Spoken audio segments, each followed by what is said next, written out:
talkSPORT Sports Update with Trust a Trader. When it matters, get the job done marvellously well by a verified Trust a Trader professional. talkSPORT. Good afternoon. Here are your sports headlines on Drive. We're told Manchester United's board are still backing Ruben Amorim. He's now lost over half his Premier League games, but insists his three-at-the-back system is not to blame. How long will Ineos's backing last? Here's Simon Jordan. If they go get beat next week, or get Chelsea come to Man United and beat them next week, you're still going to get a pass because Chelsea are a better side right now. It's when you start playing Brentford and Sunderland and you can't overcome those teams that the noise will really start to ramp up. As for City, they're back in action at home to Napoli in the Champions League, live on talkSPORT on Thursday night. The Mayor of Manchester, Andy Burnham, meanwhile, says the City will work to see that Ricky Hatton gets a proper Mancunian send-off. Floral tributes and messages of condolence have been left at the former world champion's gym in Hyde. Hatton struggled publicly with depression, and former British champion Paul Smith says it's easy to see why it's not uncommon amongst boxers. Obviously, you don't address it when you're fighting, because when you're fighting, you've got to just be tunnel vision and there's no weaknesses and crack on and get stuck in. But it does hit you hard, and it's people bumping into you like, oh, what are you up to now? It's like, not going to be tired, but you're 33, 34. There's much more on Hatton's considerable legacy at talksport.com. Elsewhere, Chris Wilder's taken charge of Sheffield United training, even though the club are yet to confirm his second return officially. Everton are in talks with Jordan Pickford, who's keen for a new deal. And in rugby, James Haskell's told talkSPORT the club game is growing out for a new format as he's reiterated his support for a global franchise league, R360. The women's side of it is going great guns. You know, they've got the semi-final. I think hopefully they're going to have a sellout at Twickenham, 82,000. But the men's side, not the international side, but the Premiership side, is diminishing. You know, Leonard Curtis did a report. Seven sides are balance sheet insolvent. There's a real issue. That's despite Premiership rugby notching up record TV viewing figures last season. talkSPORT News. Constance Martin and Mark Gordon have been jailed for 14 years each after their baby died while they were on the run. And Sir Keir Starmer says he wouldn't have picked Peter Mandelson as US ambassador if he'd known how close he was to Jeffrey Epstein. talkSPORT weather with QuickFit. Today it's raining tyres in our centres, including top-notch brands like Pirelli. Visit your local centre or quickfit.com and book today. Cloud and wet today, the best of any sun across the south of England. Windy across England and Wales this evening, and a week of unsettled weather ahead.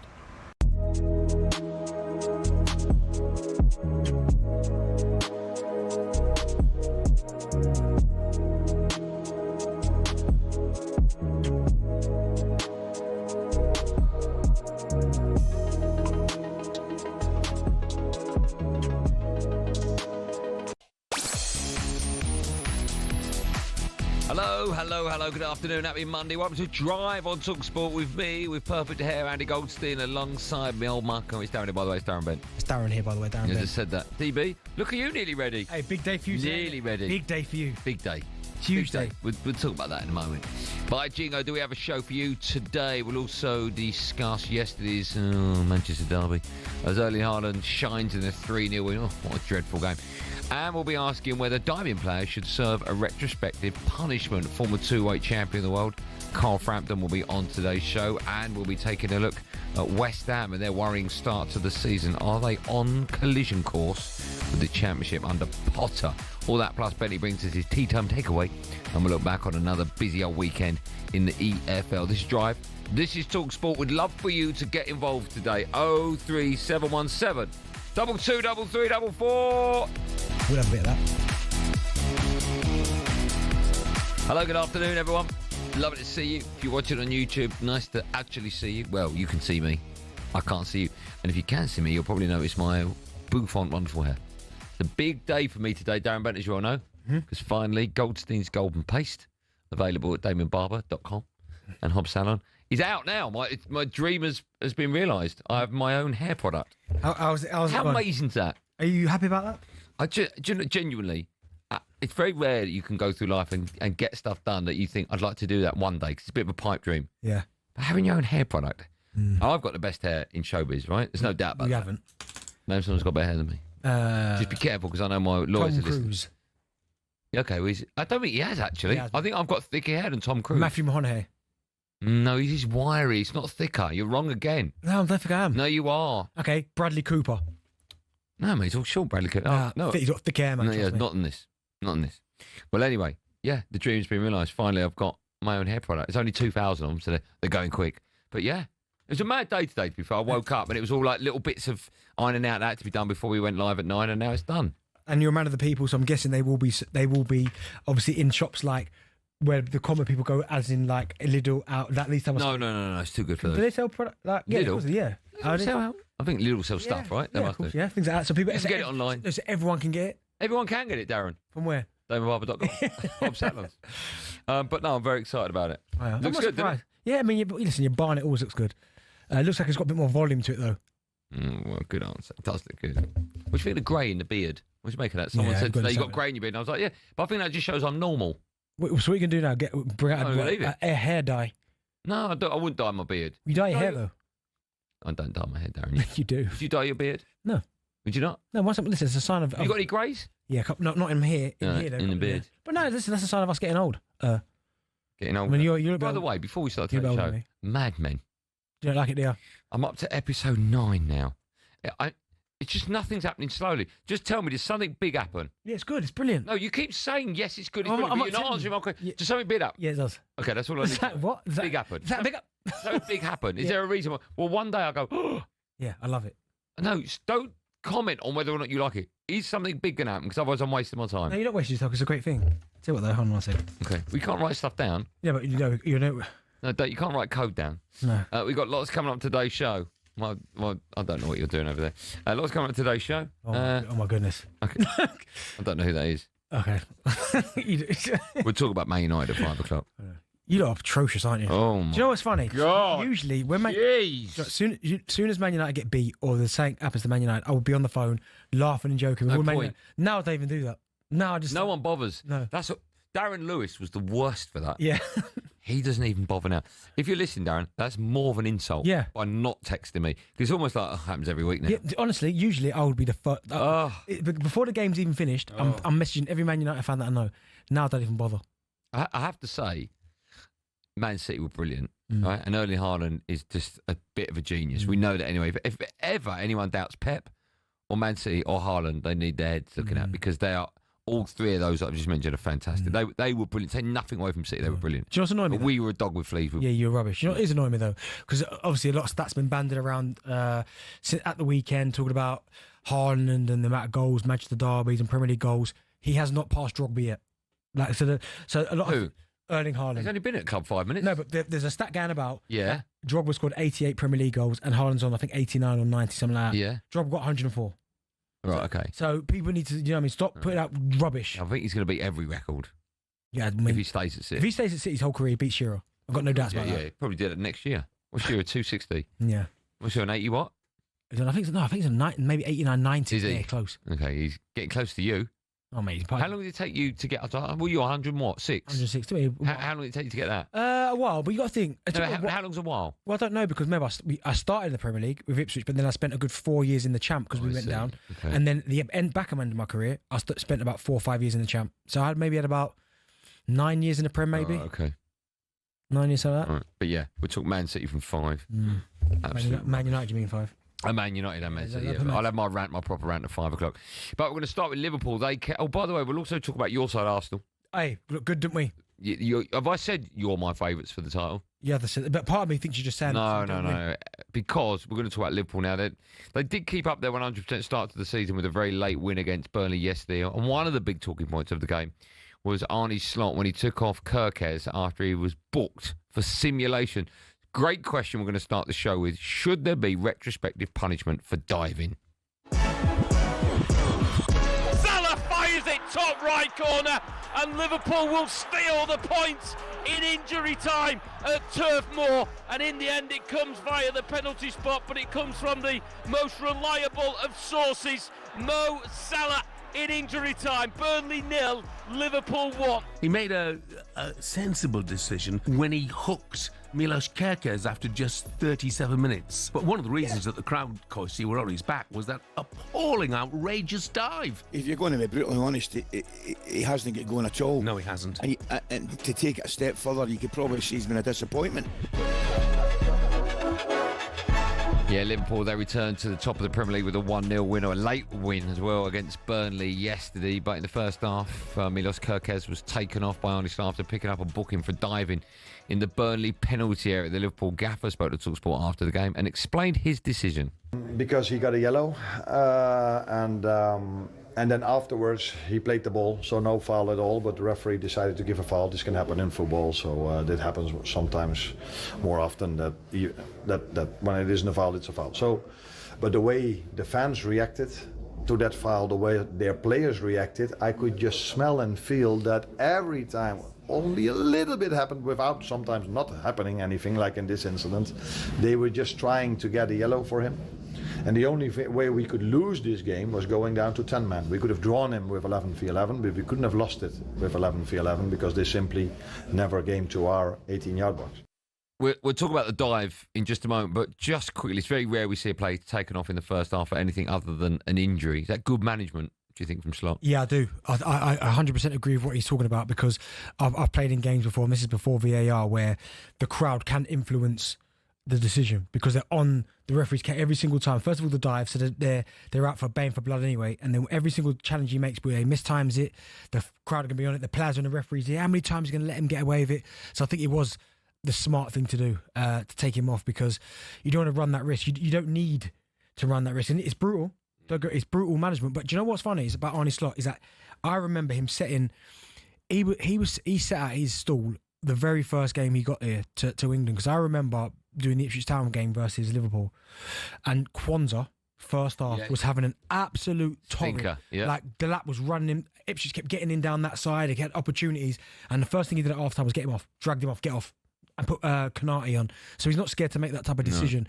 So I think it's really good management, and being a player that gets dragged, it never feels nice. But when you sit in the change room, for your own good. It's for your own good. Yeah, it's for your own good. Yeah, I agree with you. Do you think a yellow card is a big enough punishment for diving? I'll tell you what my thinking is behind it. As a player, you know there's cameras everywhere. Yeah, and you know you're going to get caught. You know you're going to get caught. It's practically impossible with so many cameras to get away with a dive if you're not touched. Yeah. Different if there's slight bit of contact, you can never prove it. It's down to interpretation. Well, it was enough to send him over, or it wasn't. But if there's no contact, that's blatant cheating. Yeah. So, A, the gall you've got as a player to think you can get away with it, and B, to actually do it in the first place. Do you think, retrospectively, there should be a panel that looks at it when it's as blatant as it was, and you should get retrospective card for it? If there's no contact whatsoever, then I 100% think that there should be retrospective action, because, as you said there, when there's even a minimal contact or slight contact, it's very hard to prove. Yeah, as you said, it's subjective. It's very hard to go, well, you shouldn't go over. Well, yeah, did I felt contact? So that you can't, there's nothing you can do about that. But when a player goes past someone like he did, and there was absolutely zero contact, that's when I go, Is that cheating? Yeah, of course it's cheating. Okay. It's blatant cheating. I know, but some people say, if Cundy was listening, he'd be shouting at his radio saying it's bending the rules. No, it's cheating. I think it's a little bit of both. Both things can be true.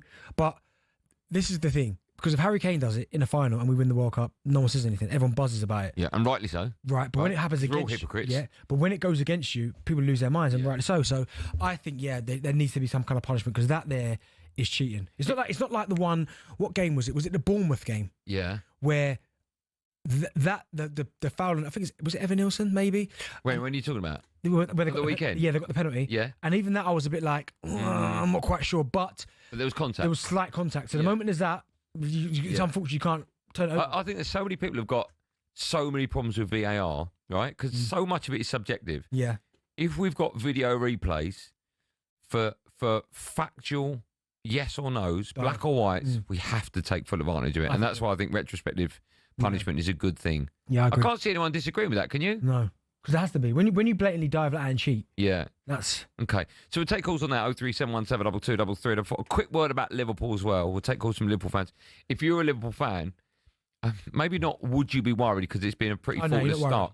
You're laughing your head off. You are laughing your head off. But from what you've seen, you have to start thinking it needs to get better soon, right? I know, but my thing with that was it will get better. Yeah. And that's what's concerning me being an Arsenal fan, is that they haven't even got going yet and they're still sitting at the top of the table winning every game. Even if it's late winners, they're finding a way to win. So with the players they've got in their squad and how good they are, at some point it's going to change. And that's the worry. Because then when it does click into gear, then how do you beat them? Yeah. And Isak, I mean, he's still not even making the squad. Yeah, Verts ain't got to the level that we're Yeah. expecting yet. Salah's not even playing to the level that he can play at. No. Okay. Liverpool fans, will start with you for whether or not you think it's a worry, even though you're getting results, you're not playing great. Does that bother you? 03717 22 3 and retrospective penalties for yellows and reds. If you're caught cheating, which we both think it is, a dive without contact, should you still get in trouble for it the following week? 03717 22 3 Lots to talk about. One number to dial. Pick up the phone. You could be next live on Drive on talkSPORT.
It's Drive on talkSPORT. It's me, Andy Goldstein, with the hair. Darren Bent is alongside me. Still to come. Very sad news at the weekend. I mean, just utterly horrific.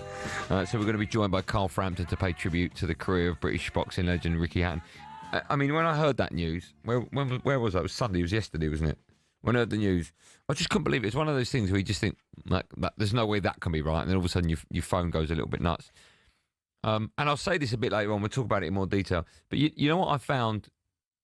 What I found quite unique. Usually when someone famous dies and everyone posts on Instagram and social media, they post a picture of that person in their sport. Yeah. Playing, right? Everyone posted a picture of them with Ricky Hatton. Yeah. And it just goes to show you how many lives he touched. Yeah. It's very rare you see so many people have a picture with someone that's passed away. And every single post was that person with Ricky Hatton. Yeah, it was sad. That just goes to show you how just uniquely loved he was. It's sad. I mean, I was at my boys' football and I walked past a parent and someone said, like, Benty, have you seen about Ricky Hatton? I said, no. And they said, oh, like, he's passed away. And I mean, I put it straight in the group, like, oh my goodness, like, the news. But yeah, it's so sad. But you're right. I like to hear stories, and when we do a tribute to him, I like the stories that are away from the boxing ring. Do you know what I mean? Like, because we've all seen how great he was. We've seen the Costa Sioux fights, Mayweather's, the Pacquiao fights. But I like the stories when people, like, even in unique ways, where they might have been in a shop one day and he walked in and then they forgot their wallet and he was like, oh no, do you know what I mean? Those type of stories I like to hear. We were lucky enough to be with Ricky about 3 months ago in our studio. I think I'm right in saying he was the last talkSPORT show, or we were the last talkSPORT show that he came in to do. Yes. One of his young fighters came in with him about 3 months ago. And even in every single ad break, we were all we were asking him questions like fans, because we are fans, of just everything about when he was fighting Manny Pacquiao, when he was fighting Floyd, Mayweather. Yeah. He's just such an unbelievable human being. It's such a shame. It's such a shame. Carl Frampton will join us in a bit to talk about that. Just quickly, West Ham may move for Nuno Espirito Santo if they sack Graham Potter. Will be taking calls on West Ham's terrible start to the season from 6. I knew that was coming. Like, Nuno's too good. Nuno's done too good of a job at Forest. Yeah. And he's lost his job. But that's the one I looked at and went, oh no. Yeah. If you're Potter, you're thinking, oh no, here we go. Marcus Rashford got his first assist for Barcelona in a 16 win against Valencia yesterday. I saw Rasmus Haaland scored a goal. Did you see that? Would you rather him or Sisco? And I saw that it was our old keeper Onana, man of the match. I saw Garnacho had something to do with Chelsea's goal. The one he crossed it in from the left. Come back and then what a finish. Yeah. I mean, it was more about the finish than I could have assisted that. But he was at fault for the equaliser later on. He lost his man. But we'll talk about all that a bit later on, because we're going to take calls on all things, Liverpool, and also just on the subject of should you get done for retrospective action. Producer Joe walked in and told us that Gareth McCleary, a Gillingham player, they were playing Bromley last week. In the dying minutes, Bromley were 2-1 up. He dived, simulated a penalty. There was no contact there. They got the penalty. They got a late equaliser, so it finished 2-2. But a couple of days later, he did get a 2-game suspension for simulation. See, I like that. I love that. That's how it should be. Yeah. 03717223334 is the number that Naz, the Liverpool fan, has dialed. Hi, Naz. Hi, how you doing? You all right? I'm good, man. How are you today? Yeah, very good, thank you. I just had a quick couple of points, please, if that's all right. Of course it is. The first one is, yes, I agree. Going into the box and diving is wrong. However, when the opposition team are about to break, and your player then literally brings someone down to stop that break, everybody cheers and applauds them, saying, "Oh yeah, he took one for the team, and he took a yellow card for the team. That's great. Yeah, did what he had to do." Isn't that blatant cheating as well? No. Yeah, it is, but even if it is blatant cheating, they're still getting punished for it with the yellow card. It's not cheating. Fouling is part of the game. Cynical foul though, and they're getting, if he dives in the box, he's getting a yellow card. But the thing that annoyed me most about the game yesterday was after the game, everybody was praising Burnley to the hilt on what they did. They just parked the bus, and the fact that it didn't manage to work, everybody was saying that it was a fantastic performance. Yeah, but they're playing one of the best teams. They're playing one of the best teams in world football. If they can get a draw out of it, little old Burnley, that's an unbelievable result. Yeah, you're probably right. And you've got to think as well from Burnley's perspective. Last season, they barely conceded any goals in the Championship. Yeah, got smashed against Spurs. The last thing they were going to do was open up and let this Liverpool team, they carve through them. Chris is a Liverpool fan. He's next up. Hi, Chris. Hi, can you hear me? Loud and clear. How are you, man? Good, man. I'm on the way home. Okay. I really think that this has been brought on over years and years of underperforming referees. So many players, if you look back at Mo Salah when he first joined Liverpool, in his first season, he was constantly staying on his feet when he was getting fouled and pushed and shoved on the ball, even if he's off balance, not able to get his shot off, and the referees do nothing to support him. And he's now built himself up a reputation with somebody that likes to have a little dive and take it a bit too far. But when he stays on his feet, he gets nothing for it. And I do wonder, what do players have to go down in the box to get it? I hear what you're saying, but we're talking about if a player simulates some kind of contact and there is none. Yesterday, I think when you look and watch the incident with Kirkes, there was contact, absolutely nowhere near enough to get a penalty. I'm not trying to say that in the slightest, but there was. There's a hand on his shoulder and on the top of his back on his shoulder blade. He's got a hand on him, and he's felt that hand and gone down, which loads of players will do. I just think it was so light a touch that it looks ridiculous. Do you think I'm that? Not saying. Go on. Sorry. Finish up. Sorry. I was saying, I'm not saying it should have been a penalty. There's no part of me that believes that. Yeah. But I do think that there was contact, but it was just so minimal that how do you know when to draw a line? It becomes then a matter of opinion to do with the restrictive. If he rests a hand on his shoulder, does that mean you're allowed to fall down and have a chance at? Yeah. It becomes subjective, which is the whole problem with VAR and retrospective do you stuff think? Anyway. Do you think? Sorry to rush you, but I want to get your answer to this question. Do you think that if you can clearly see there's no contact, clearly, that retrospectively the player should get in trouble for it? I think they should, and I think every part of diving is wrong, and we want to get it out of the game. I'm just a little bit more pragmatic in the sense of I've seen players try and jump over a tackle, and then they end up falling over. There's no contact there, and people start saying it's a dive and stuff, but it just becomes... There's so many things to throw into the mix. When it's absolutely 100% blatant, I think throw the book on him and treat it like a red card and give him a 3-match ban. Okay. Good call. Thank you for that, man. I don't think any football fan can say anything other than if it proves that you have cheated, you should get in trouble for it. I do feel like there's more of a discussion since VAR was brought in. More discussion around every decision, everything. Oh God, yeah. Whereas now before, we can see it all. Before, I didn't feel like we were talking about. It was maybe when I was playing, we didn't talk about diving as much, and obviously it was still a conversation. But I feel like every decision now was just everyone is under. Yeah, everything. Wind it back. Yeah, like normal speed. It's tough. It's slow it. Yeah. It is difficult. Don't forget, if you want the best review of the weekend's EFL action, head over to talkSPORT 2, 6 p.m. for EFL Access, where they have an interview with Gareth McCleary's Gillingham boss, Gareth Ainsworth. My advice is get that on catch up, right? Because we're still on air at 6 o'clock. I don't know why producer Joe wrote that. Maybe get that another day, because we're here. Or the podcast, yeah, but don't go now. Still to come, we'll be asking if Man United have got even worse this season. Jeez, 5 o'clock we're doing that. First, it's time for No Googling. We have been discussing diving. We want to know which player has picked up the most bookings for simulation in Premier League history. Oh, that's an interesting answer. Who's the biggest diver ever? Oh, yeah. That's a really interesting question. What a great answer. The answer to that and more coming up. Man United at 5, by the way. Don't miss that. Live on talkSPORT Drive today.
The backing of the board, that's what we understand Ruben Amorim still has at Old Trafford. Simon Jordan says Ineos will allow Amorim to lose to Chelsea next week, but if he can't beat Sunderland or Brentford after that, it's a different story. Martin Keown's diagnosis is that Amorim has got absolutely everything wrong. I think he's stripped the club of anybody with any real individual talent.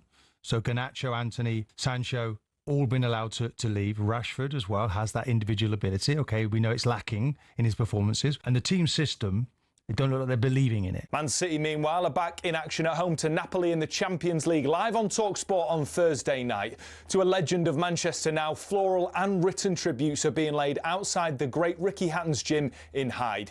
The mayor, Andy Burnham, says plans are underway for a proper send-off. Commentator Ian Darke explains why Hatton was the ultimate man of the people. Apart from being box office and marquee value in the ring, afterwards he'd do these self-deprecating interviews where he'd call himself the fat lad, and then he'd put on too much weight between the fights, but he'd get himself down. He would be spot on just at every time he got in there, in his peak time anyway. And we understand Jamie Vardy is in line to make his Serie A debut for newly promoted Cremonese this evening. He's been asked by DAZN if he set a goal for this season. I've never, ever set a target, ever.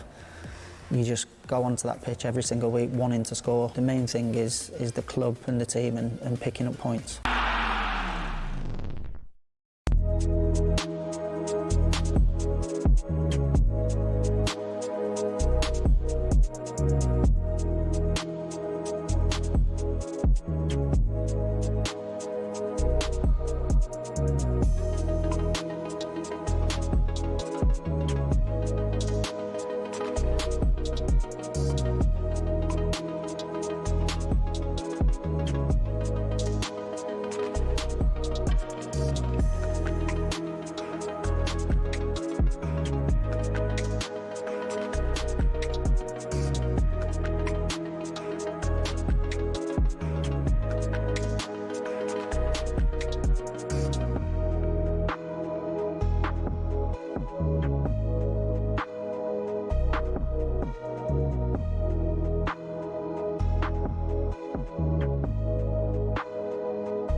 Or is it his funny bone?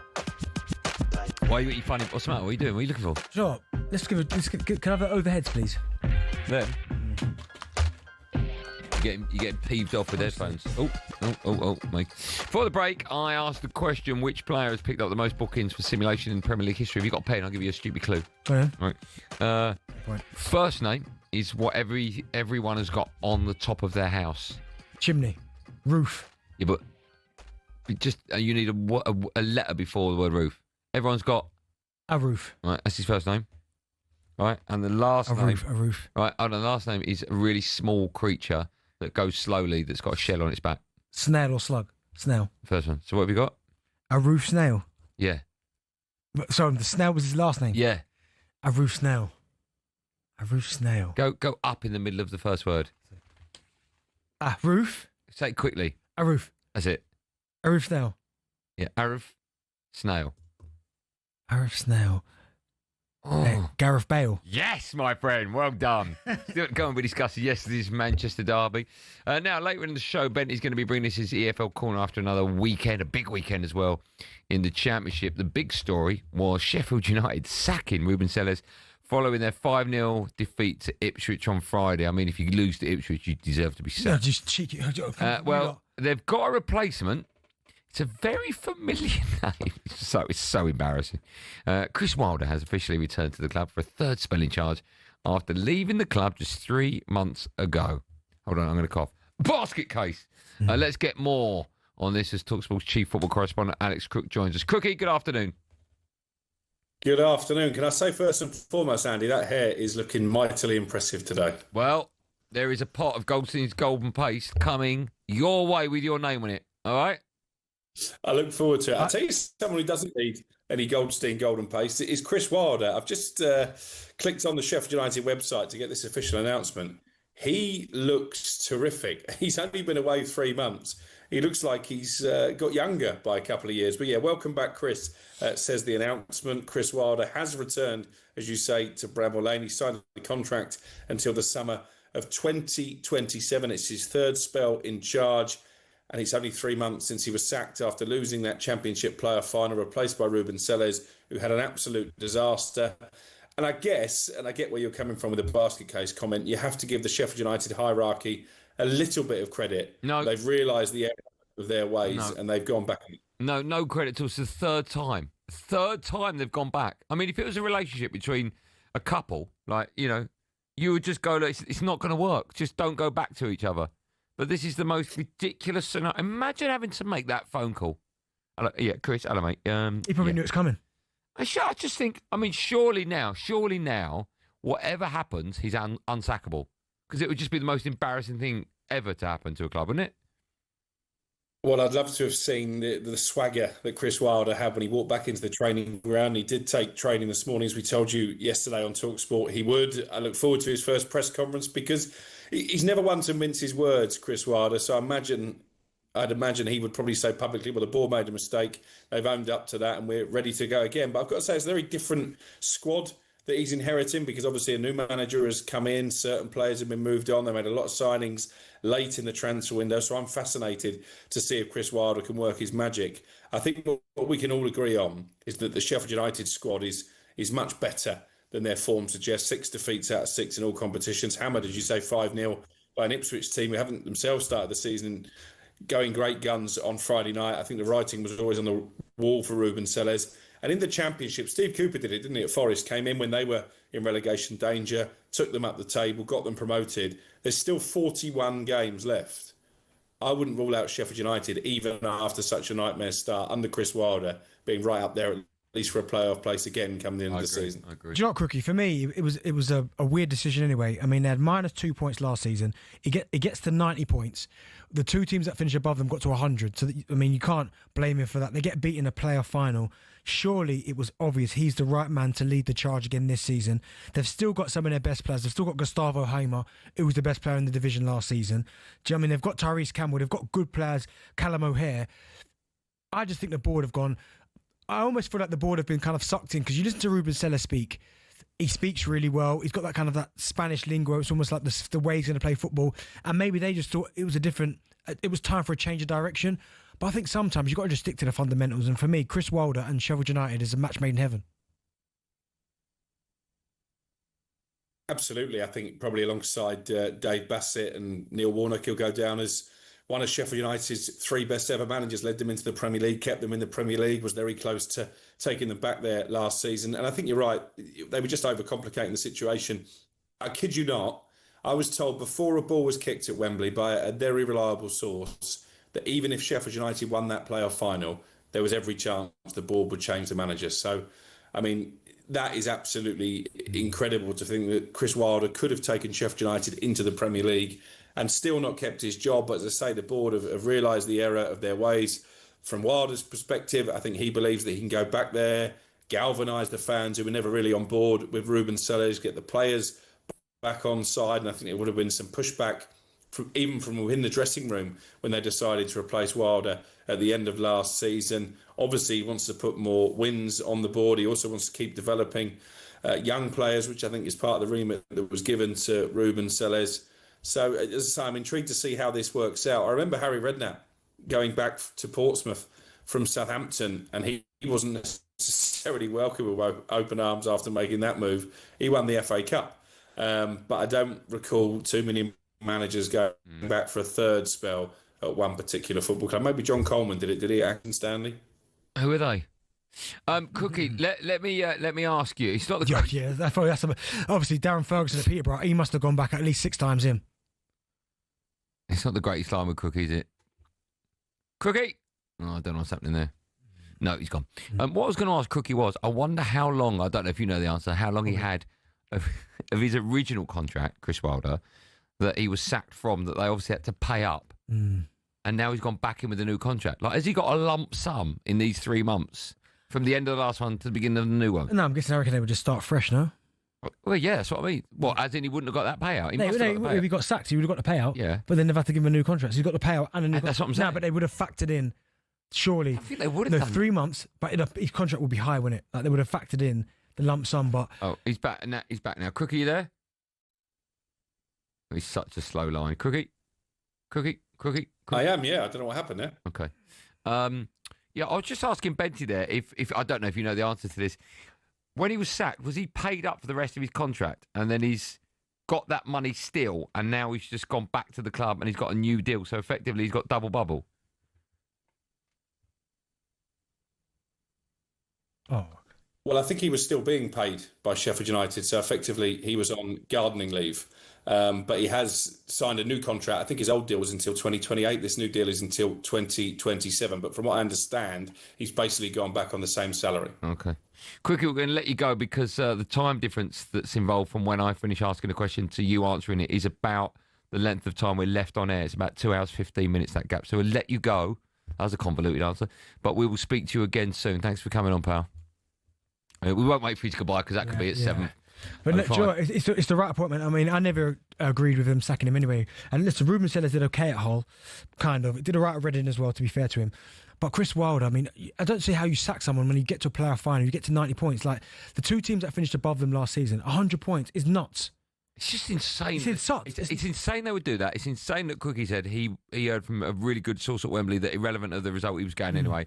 It's insane they've got the gall to pick up the phone and go, hello, do you want to come back again? Well, do you know what it is? I think sometimes football clubs get engulfed in this whole style of play. Now, I'm telling you now, if you listen to Ruben Sellers speak, you'd go, it's got all the lingo. Like, the way, I mean, all the lingo. Right. So, like, that's ironic because you didn't have it there. I did the Ipswich game on Friday, right? Oh, yeah. And even after they got smashed, even if you smashed them to pieces, when he was talking, you're going, do you know what? I kind of see where he's come from. Like, I like the way he's talking. The way I know it was only 5, but you go, it weren't 8. So, but no, Chris Wilder. I mean, I'm a big fan of his. I've spoken to him quite a few times in terms of interviewed him and stuff, and you can see how much Sheffield United means to him. And I just hope now he gets a good crack. I don't want to see if they don't get promoted this season, get him out again. Give him time, man, because Sheffield United over the last few seasons have been better with him. Without Heckingbottom tried, didn't work. Sellers has tried, hasn't worked. Just stick with him. Maybe Sellers got Man United next. We're talking Man United from 5. United fans, you can have a rant. I'm going to have a big old rant. 03717 22 33 That's from 5, as I mentioned. Spurs is where we go right after this live on Drive and Talk Sport.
Drive on talkSPORT. It's me, Andy Goldstein and Darren Bent. Still to come on our show, we'll be asking if West Ham are heading for the Championship under Graham Potter. But now, over the weekend, we heard the incredibly sad news that the British boxing icon and legend Ricky Hatton had sadly died at the age of just 46.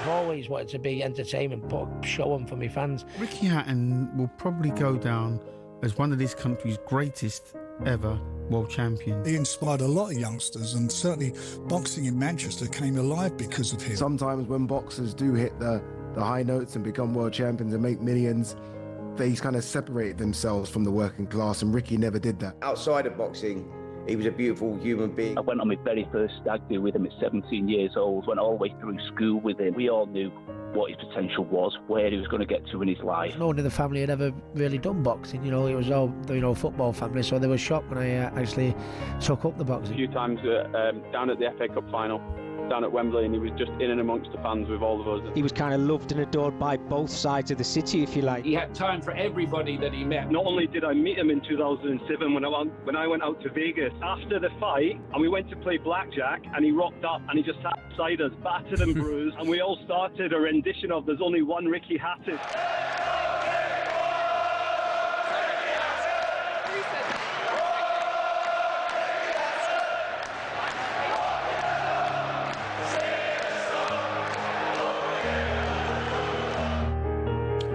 Throughout an incredible career, Ricky Hatton won world titles at light welterweight and welterweight and was one of Britain's most popular fighters. He won 45 of his 48 fights across 15 years and last professionally fought in the year 2012. Let's hear from Hatton's former promoter Frank Warren, who joined the Sunday session yesterday, and he said that Ricky was loved by everyone he met. And this awful time for him. It's a dreadful thing. And as you said, he was a man of the people. Manchester's own. When he signed him when he was a young man, 18 years of age, right through to when he fought at Manchester against Costas, who at that time was pound for pound the best in the world. He was a massive underdog, and he had the fight of his life and won the title. He was just phenomenal. Unbelievable night for him, and for this to happen at a young age of 46 is just a tragedy. We touched on this ever so briefly at the top of the show. I mean, there's nothing you can really add to what we've already heard from so many greats in boxing who were lucky enough to cross paths with Ricky. From my own perspective, I first met Ricky when I was doing Soccer AM, so it would have been 2008. And he came on, and I'd never met before, and I was in awe, and he sat on the orange couch, and I just sort of fell in love with him because he had such a great personality. You wanted to hang around with him. You wanted to be mates with him. And I can't remember what the reason was, but after the show, we hung out in the studio for, 20 minutes, half an hour, and he gave me his number.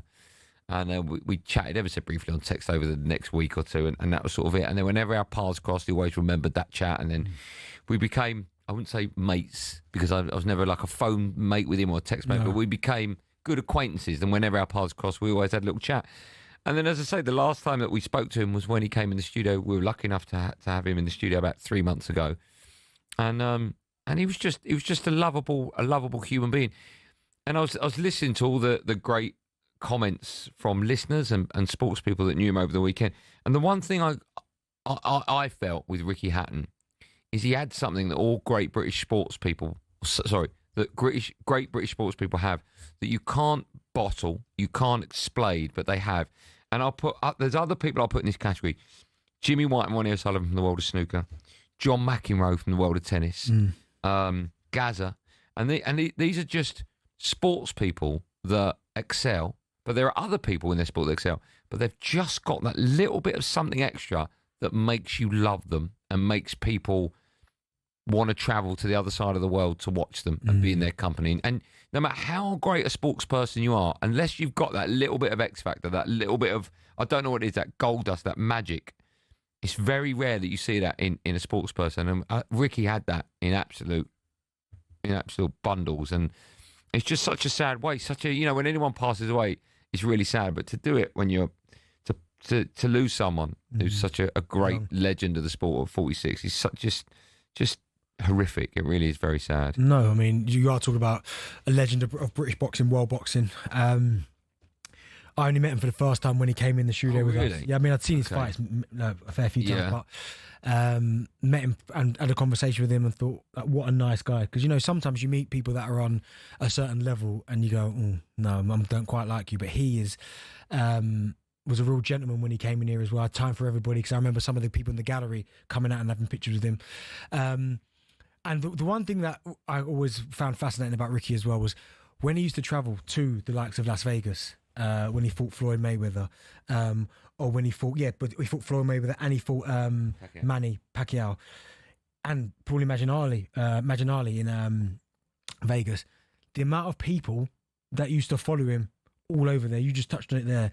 I remember used to thinking, like, how is this one person so popular? Because he'd go over to America and they'd be fighting in the MGM and 90% of the fans want him to win. And you're like, well, hold on, you're in America. So you just said it there about some of these superstars have had this little bit extra, something that captivates everybody, that makes you want to be like these people. And I mean, in the boxing ring, he was fantastic. I mean, Costa Zoo was obviously the kind of big one where he won that. Sorry, I was listening, I think it was... I can't remember who it was. It might have been Frank Warren this morning on The Breakfast Show. Whoever it was someone that knew him incredibly well. And they said that if he grows up in that weight category in any other era, apart from when you've got two of the greatest ever, he would have been a world champion for years and years and years. That welterweight division at that time, I'm telling you now, was frightening because you had the likes of, obviously, Manny Pacquiao, Floyd Mayweather. I think Danny Garcia was in that welterweight category. I think Canelo was down there for a little bit when he fought against Floyd, or it might have been middle. I can't quite remember the weight in there. Cotto, do you know what I mean? There's some serious operators in that division. Marquez, so many. But you're right, probably if he was in any other era, he probably would have been the best. But the fact that he went over to the Vegas and he fought the best of the best. Yes, he didn't get the result against Floyd, didn't get it against Manny Pacquiao, but he still was a world champion. And as I said, I think the way that people will remember him is such a gentleman. Yes, he was a great boxer, but he just seemed like a great person as well. Yeah, he was a great person. And just quickly going back to what you said there, when he was in our studio and we went into breaks and people from the gallery came in, we've had copious amounts of famous people in our studio. Very rare that you get people behind the glass wanting to come into the studio because people are embarrassed or maybe that they don't think it's worthy of doing at that particular moment. They don't want to. But everyone knew that Ricky would always have time for them. Exactly. As I said, people from the gallery coming in, just going, do you mind if we have a picture? Yeah. And that was the thing because sometimes you can get people that are like, oh my goodness, I've been doing this for all day. Yeah. No more pictures. But he's like, come in. And obviously a real funny guy. But when the mic's off, even funnier. Yeah. You know? Some great stories that he was telling us. Such a shame, isn't it? I heard yesterday. I couldn't believe when someone told me at my little boy's game, I was like, oh my goodness, can you believe it? It's nuts, isn't it? Have you seen the documentary about... But you know what it is, sorry? It's because you feel like certainly people of a certain level, they're going to live forever. So when they do pass, you're like, you almost, because they've been boxers and they've been fighters and warriors, when it does happen, you do suddenly go, oh my goodness. Like, and we know he had these demons, right? Of course. You know, let's not go down that path, but I just think it must be so difficult for sports people that have that horrific high, that adrenaline rush that you can't recreate. No. And then, you know, it's just how do you cope with it? Well, he was supposed to come back for a fight, wasn't he? Yeah, he was training for it. Yeah. So sad. Yeah, they do. They really do. They really do. We've lost an absolute great this weekend. It's so sad. Ah, dear. Right, when we come back, we'll be talking about Manchester United. You can have your say on that if you pick up the phone 03717 223344.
Here are some of the best off-camera anecdotes from the Ryder Cup. Number 1, Tiger's loo roll. The protagonist, Lee Westwood's former caddy, Billy Foster, sat in a toilet cubicle at the Belfry. As he went to relieve his first morning nerves, Foster noticed only one of the 2 cubicles had loo roll, and while he was seated, in came a tiger into the empty cubicle, and he realised his mistake all too late. So Foster took some paper, reached under the cubicle with a rescue offering, and as Tiger went to take it, Foster uttered the words, "Europe, 1 up." As it happened, Europe did go on to win. Fast forward 10 years to the miraculous Medina, when, after a gruelling Saturday, Rory McIlroy overslept on the Sunday and was in danger of missing his tee time. Thankfully for him, the person booking player transport was Erica Stoll. She sorted him a police escort to the course. 3 years later, McIlroy proposed in Paris. The next story is told by Scottish legend Sam Torrance about the great Seve, who apparently despised the Americans mainly because of a diminutive US reporter who kept calling him Steve. Hey, my name is Severiano or Seve. It's no Steve, it's no Steve. Next day, Steve. Torrance also tells of how Seve regularly gave coaching clinics to his European teammates, but a week later at the Italian Open, when the same players asked for advice, Seve would tell them to and see you next year. Having started with a Billy Foster story, let's finish with one from the 12th tee at Oakland Hills in 2004. It was Jimenez and Garcia against Westwood and Clark in a practice round, and as they finished, Foster decided to jump in the buggy and speed away with all their clubs, only to lose control entirely and tumble onto the course and see it careering towards the spectators. Thankfully, the Red Sea parted and the buggy smashed into a tree, with viewers and clubs still intact.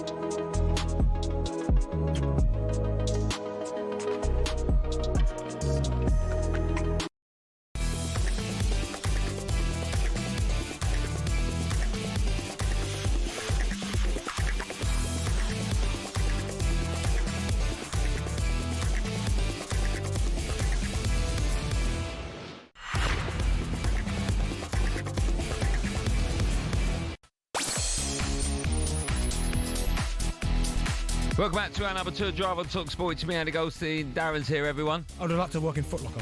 Would you? You got one of them in your house, haven't you? No, he's obviously talking about before he became a footballer. Oh, right, fine, OK. Still to come, we'll find out what Benty is serving up at his tea time takeaway this week. Dear. But now, has Ruben Amorim made Man United even worse this season?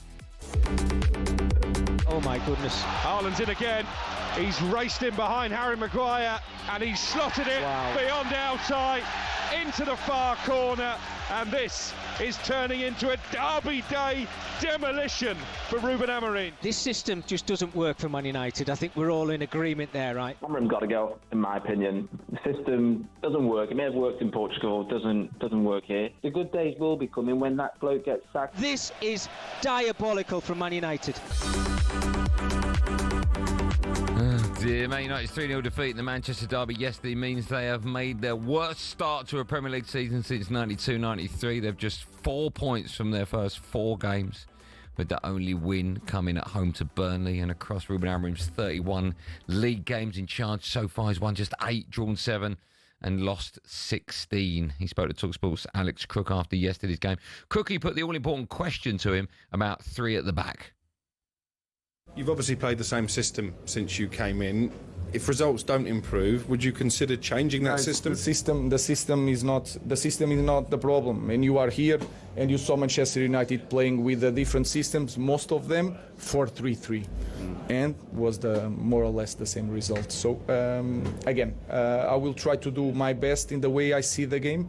I don't see the system as you guys see the system. So I will try to do my thing. But just the last one, Bruno Fernandes in particular seemed a little bit wasted so deep in midfield. I don't agree. I don't agree because in front has Ahmad, has also Brian. You have Sesko, and then Ahmad go to the side. We could have Cunha. We could have Mason. So I don't agree with that. Right, I'm going to have a rant. I watched the game yesterday. I watched the highlights of it again this morning. I think it's always good to do that with a game of football because at the time it's just all a bit raw. We had a chat about this in our meeting. You made a really good point. You came up with a great word. I don't know if you remember it. You described my club as in a mess. And they are in an absolute mess at the moment. I've always said that any club success is down to the manager, and that means their failure is down to a manager as well. 3 at the back doesn't work. I mean, this is a fact. 3 at the back does not work. Just look at the league table. It does not work, right? We constantly talked about Ange Postecoglou at Spurs last season, saying the sign of madness is if you do the same thing over and over again and expect a different result. He's doing the same thing over and over again and expecting a different result. He's playing players out of position. Bruno is a 10. He's been wasted. He can't defend. He's playing him in an 8. He's playing Ahmed as a wing-back. I mean, Ahmed's not a wing-back. I know he wants to play 3 at the back, but he's not a wing-back. Whatever he's trying to do at the club is not working. No. It is clearly not working. The teams that he has beaten in the Premier League, and there's not a lot of them, Everton, Man City, okay, Southampton, Fulham, Ipswich, Leicester, Villa, and Burnley. Take Man City out of that. Let me say that again. Everton, Southampton, Fulham, Ipswich, Leicester, Aston Villa, and Burnley. Man United, as a club, have always been successful over 2, 3, 4, 5 year periods. As in, they might not be for a year, but if you look at them as a 3 or 4 year period, there's always a little bit of success. There's ups and downs, obviously, since Fergie left. There's been no ups since he came in, right? There's so many stats going around. I mean, you can drive yourself mad with stats. I'll screen grab this one. Out of all the Manchester United managers we've had, Fergie's obviously at the top. Fergie, Jose, Ten Hag, Solskjaer, Moyes, this is in order. Van Gaal, Busby twice, Atkinson, Doherty, Sexton, O'Farrell, McGuinness, right at the bottom with a win ratio of 36.17. Right at the very bottom is Ruben Amorim. Yeah. He is factually the worst manager that Manchester United have had. Factually. I don't care what you say. I don't care. For whatever reason you think the players aren't performing, it's the manager's job to manage. The manager's job to G them up and get them ready for a game. That team yesterday, I think Roy Keane made the point, no yellow cards. These players should be smashing into each other. Literally, he should be getting booked and he should be getting booked. They should be done. I mean, the last goal where Harry Maguire, I'm not picking on Harry Maguire, but he gave the ball away and then he looked like he had divers boots on. I mean, Erling Haaland was magnificent. But it literally was boys against men. And it has been and it will be. And you and I have got a bet on that Man United will get top 8, right? I say they will, you say they won't. If that bet would have been top 10, I still wouldn't be cashing in. We are appalling. He has to go. I keep saying it. It's not working. He's not good enough. And I know people will phone up and say, who will it be? Who will it be? That's a different conversation, right? There's managers we can talk about. The job's too big for him. We're getting worse. Do you know what it is? When I look at Manchester United, and there was a stat I was looking at and I thought, no, that can't be right. Under Ruben Amorim, right? You haven't once in the Premier League had back-to-back wins. No. That is nuts. For a club like Manchester United... Just say that again, because people listening to me going, well, Benny's got that wrong. No, Man United in the Premier League have not had back-to-back wins. You've had a win and a draw, but you've not had back-to-back wins since he's been there in the Premier League, which is bad. He's only won 8 Premier League games since he's been there. He's lost 16. Any other manager, everyone would be going nuts. Get him out. It's not working. But do you know what my thing is, right? I understand where Roy's come from, Roy Keane, just smash into someone, but sometimes it's not all about that. No, it's not smash into someone. It's just show a bit of passion and a bit of bite and fight. I get all that. I get that, right? But I think for Ruben Amorim as well, I think it's just the fact that he won't adapt. And when I say adapt, he wants to play a system. I've got all the time in the world for that. He wants to play the 3 at the back because he's been successful with that.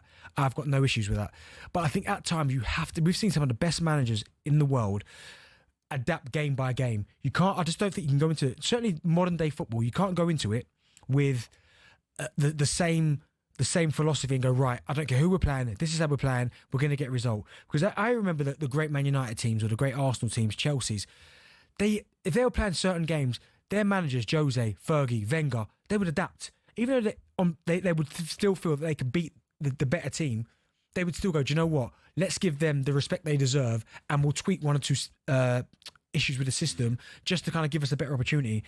I think if he'd have come to Manchester United and gone, do you know what, 3-5-2 or whatever he wants to play is my preferred formation, but I'm not quite sure whether we've got the players to do it yet. I'm going to start with that, but I'm not sticking in that. If it's not working, I'll try and mix it up. The fact he's gone, nope, every single game, 3-3-3-3.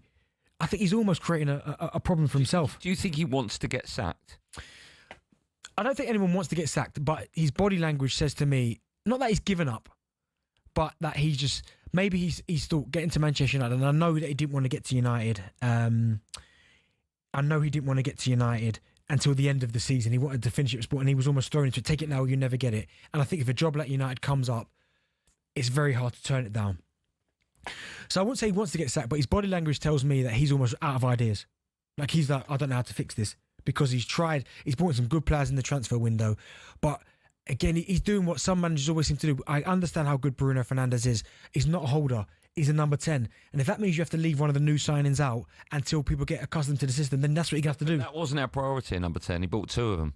No. Defensively, we look atrocious. Well, and Mbeumo if you're buying Mbeumo because of what he's done at Brentford, and don't get me wrong, last season at Brentford, he was pretty much unplayable. That's coming from a wide area. He's never been a narrow 10. No, ever. Ever. But you know that, and I know that. You know that Bruno's not an 8. I know that. They all know that. Yeah.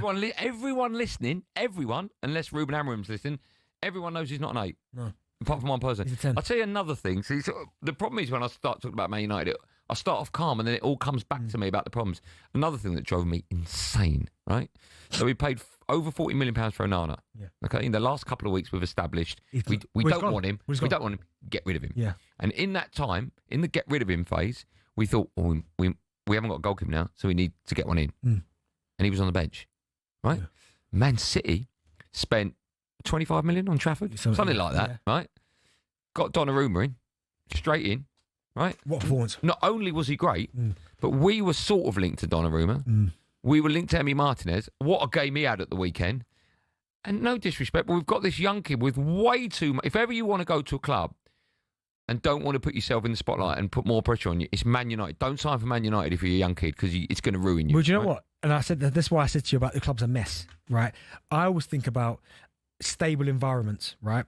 And I look at some of the signings Manchester United have made. Now, I've got no doubts that we'll take Sesko for an example, right?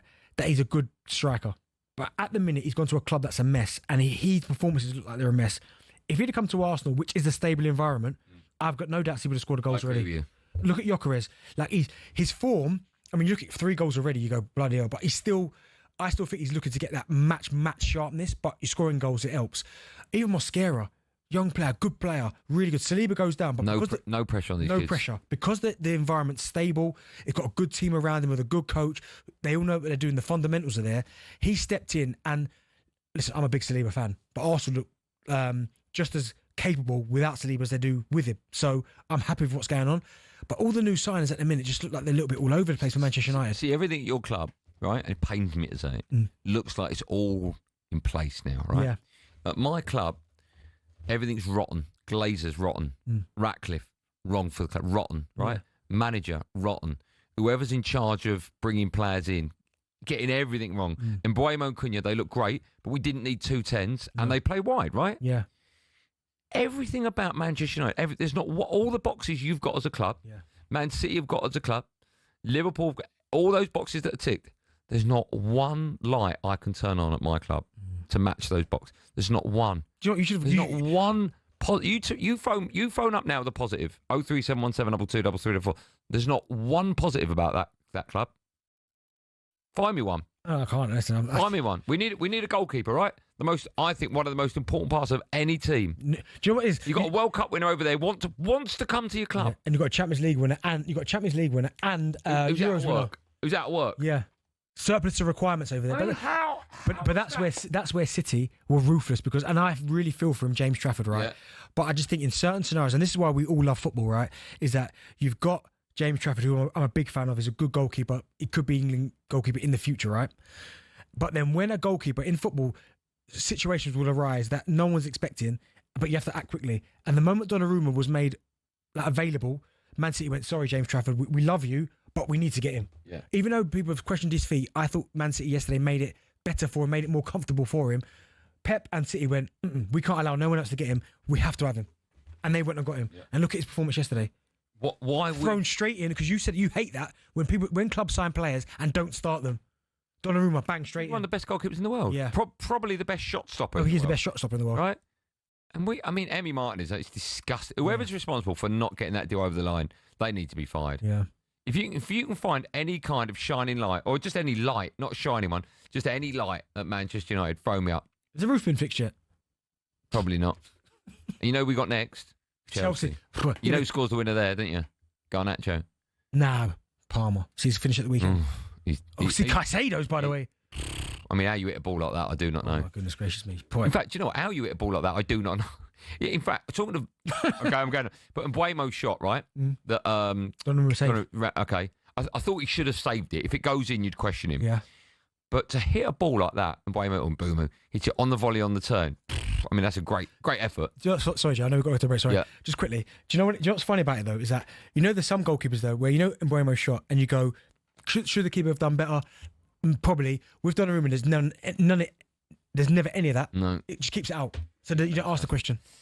The question I am asking, if anyone can find any positive whatsoever from the very top to the very bottom of Man United. At least you're not bottom. Oh, we will be soon. We've got Chelsea at the weekend. 03717 2233. Have your say on Manchester United right after this live and drive on talkSPORT.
What a tune. Jack, is this the clean one? Jack panicking. What a tune this is. Turn out a bit, Jack. Mary J, Queen. Drive on talkSPORT to me, Andy Goldstein Darren Bent, Sneaker Freak alongside me. Still to come, we'll find out what Benty's serving up with his tea time takeaway this week. Just quickly, Rangers, dear, oh dear, they sit 10th in the Scottish Premiership after defeat to Hearts. And they've failed to win any of their 5 league games so far. He's gone soon in, mate. Oh, he's got to go, hasn't he? Yeah, Russell Martin, wow, it ain't worked for him. Didn't work at Southampton. That's unbelievable. Who's top? Is it Hearts? I saw the league. I think it's Hearts, isn't it? Anyway, we need a different. You want a different team to win it, don't Ain't you? happening. Celtic. You think so? Yes. Hold on, I don't know why I asked that question. Chelsea could move for Palace defender Mark Gurhey and AC Milan keeper Mike Mannion on a free transfer next summer. Do you know what, Sanchez has been all right in him, to be fair. He's getting better, made some good saves. I like Sanchez, Robert Sanchez now for Chelsea. I think he's been all right. Like, I don't think he's now the problem. No, okay, I agree with that. Do you know what I mean? I agree with that. At one point, I was like, oh, no. It was Clanger City. Yeah, you're right. No, I don't think he's the problem. Right, we're taking your calls about Ruben Amorim. Has he made Man United even worse? 03717 22 Alex is a Man United fan. Hi, Al. How you doing? Hiya, lads. Can you hear me? Loud and clear. You all right? You good? Yes, good. Thank you. Yourself? Good, man. Very well, thank you. What would you like to say? Yeah, thanks for having me on. Our pleasure. I mean, I've literally just heard your rant before the adverts, but I genuinely think, and this is serious, that in the first 25 minutes of the game and the last 25 of the minutes of the game, I thought we were really good, and I thought we should have scored in the first half, and we should have had 2 or 3 goals in the second half. Do you not think? Well, they had chances. They could have scored a few more. Oh, definitely, but I just think I think our problem is Sesko up top is getting no service, and I think genuinely Amorim prefers having Mount or a false 9. So Sesko gets 0 service, and then he's not going to get goals. His confidence is going to drop. But and Alex, I just don't feel like those wing backs. Alex, do you not think it's not working? No, it's not. I mean, 31 games for Amorim in Premier League and 8 wins. It's just simply not good enough, is it? I mean, the middle of the park's a mess. The keeper situation, like you said, is a mess. So I just think a couple of these games that we've played, the first couple of games, that it's been so close. Like the Arsenal game, we should have got something from the Arsenal game. Do you not think? My only thing with that, Alex, is that, and listen, you played well against Arsenal, but Arsenal were very underpass, and still managed to get the result. But at some point, close isn't good enough. Like we sit here and talk about Arsenal finishing second 3 years in a row, and people are talking about Arteta's got to go because he can't get them over the line. Well, Amorim is like, it's been horrific since he got to Manchester United, and yet people are like, give him time. I just don't know how much time you give him. That's true, and obviously another argument is how many managers are you willing to go through? But the problem is there's no time now. People, you cannot wait much longer. We need results, and we need them now, and they need to be quick because it's just gone on for so long now. Giving people time, managers have had time, they just don't seem to be working. So I do agree with you, lads. I just feel like sometimes it's so close. But like you said, City did have a lot of chances yesterday. Yeah, as well. Alex, thanks for your call. Let's quickly take one more. Let's go to Temi, a Man United fan. Hi, Temi. How you right there, guys? I'm okay. What do you make of what you've been listening to? Yeah, I've got 3 things to say. First one is arrogance and stubbornness. I think Ruben Amorim and his persistence to use this formation, you can see it in a few ways. And it's like all managers are going to struggle at a certain point in their career. Pep's struggle, Klopp's struggled. But when they do, as fans, we look at what they've got in the bank. Amorim hasn't got anything in the bank. No credit.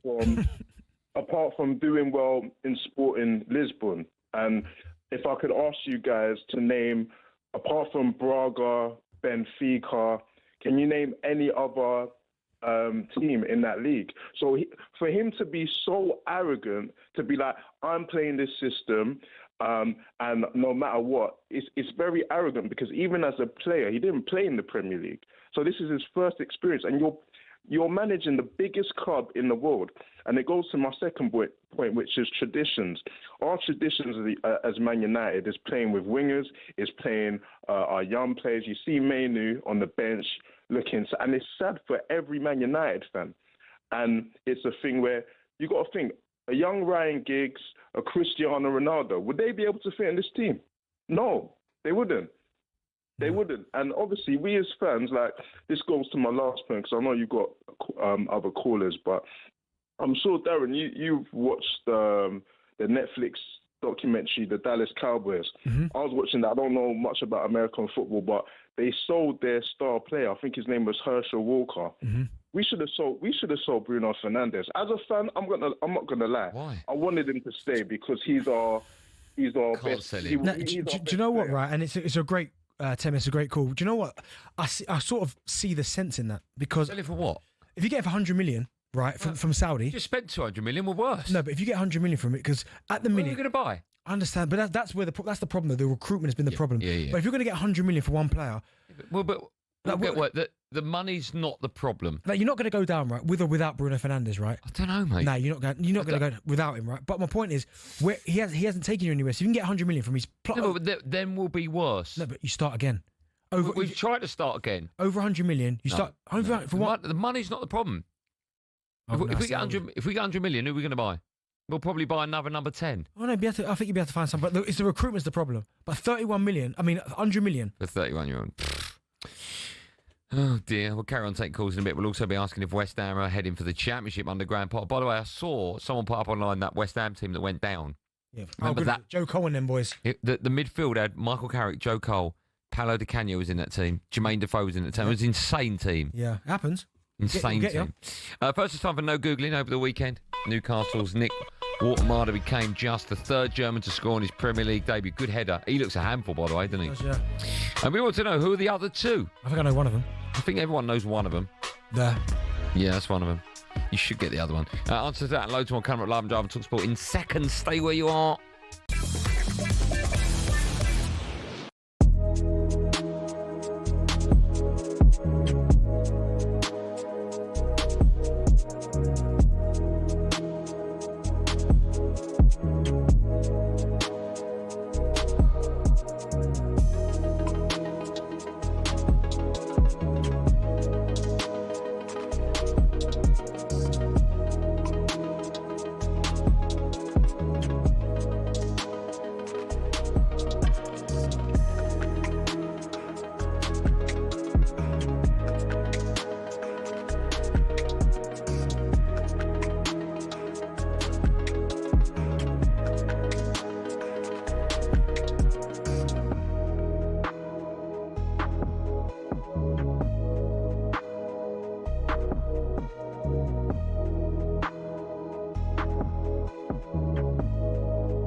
Martin Keown's diagnosis is that Amorim has got absolutely everything wrong. I think he's stripped the club of anybody with any real individual talent.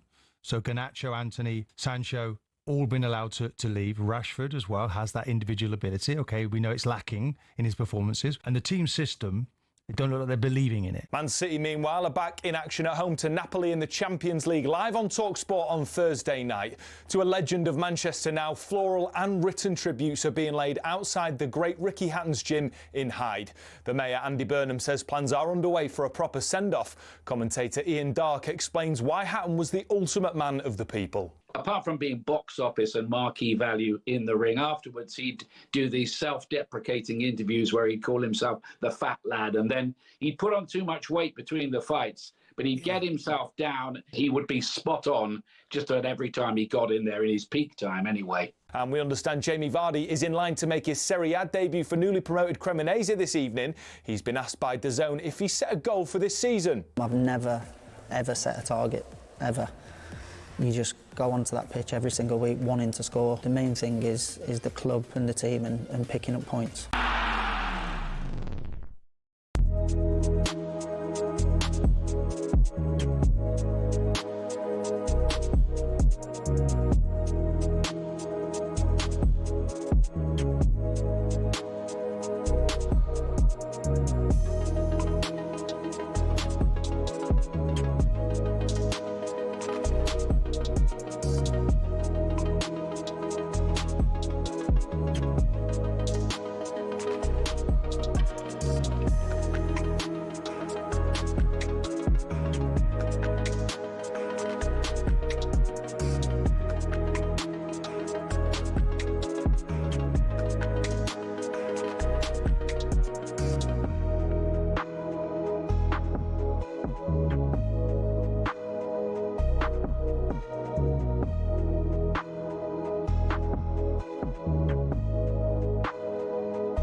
This is Drive on talkSPORT. Me, Andy Goldstein Darren Bent alongside me. By the way, before we move on, I played golf yesterday, right? We could do a subject on this, producer Joe. Times. It was oh so near, right? Par 3 yesterday at West Essex, my golf club. 155 yards up into the sky, down, bounces twice, falls less than the length of my foot away from the hole. It was about that is the length of your hand from the now. The chances of getting only one and 1 in a billion, and I thought that was my one. I mean, they're a little bit less than 1 in a billion, obviously. Imagine that. There was 8 of us playing, watching. Would that be the greatest moment of your life? No, not the greatest. The greatest was bringing out my Goldstein's Golden Paste, my new hair product, available at davidbarber.com. I thought it was when you competed at the... Oh, yeah, no, winning the game of pool. Don't make me list, like, wedding, kid's birth, pool, because it's very difficult. Yeah, because you get in trouble when you go. But I'll tell you, can I just say, sorry, on the side, I'll tell you why I love golf so much, right? I was having this conversation with a friend of mine the other day. I think it's the only sport in the world where at any moment you can emulate pure genius and greatness and understand what it's like to be the best. Right? I will never understand what it's like to hit a 45-year-old screamer, ever. 45-year-old? 45. That's Freudian. I will never understand what it's like to hit a ball, like 90 miles an hour, whatever it is, from corner, volley, bang, top right. I'll never understand that because that won't happen, right? I'll never understand. I don't know why I'm picking 10-pin bowling now. I'll never understand. I know what it's like to get a strike. A perfect 300. But no, I'm talking about perfection, right? But in golf, no matter who you are, there is a chance that you could play a shot that no one on the planet can better. And you can't get that in any other sport. You can't. In snooker, I'm not gonna get a lucky 147. I'm talking about perfection, the ultimate. That even if Tiger Woods, finish, I'm never going to fluke that. If Tiger Woods is next to him on the tee and I get hole in one, I'll turn to the greatest there and go, beat that. And he can't beat it. No, yeah. And I think golf's the only sport in the world where you can get that. Okay, right, yeah. That's nuts, isn't it? I think of something. I don't think you can. For that 1 millisecond, I know what it's like to be the greatest. I mean, I get that. Weekdays, 4 till 7. No, have you done it, though? Oh, yeah. I know what it's like to nearly be the greatest. Before the break, I asked a question about Newcastle's Nick Waltermada became just the third German to score in his Premier League debut. Who are the other two? Who's the one you were thinking of? Well, Jurgen Klimson's one. When do you reckon that was? 96. Was that against Sheffield Wednesday? Yeah, header. Away at Hillsborough. Yeah. 94. Mm-hmm. And the other one is Gundogan.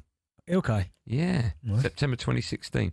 Still to come, Bent will be looking back at another busy weekend in the EFL. Was he Pep's first signing, or have I made that up? Gundogan, I think he was. Yeah. I think he was, yeah. Time now for this.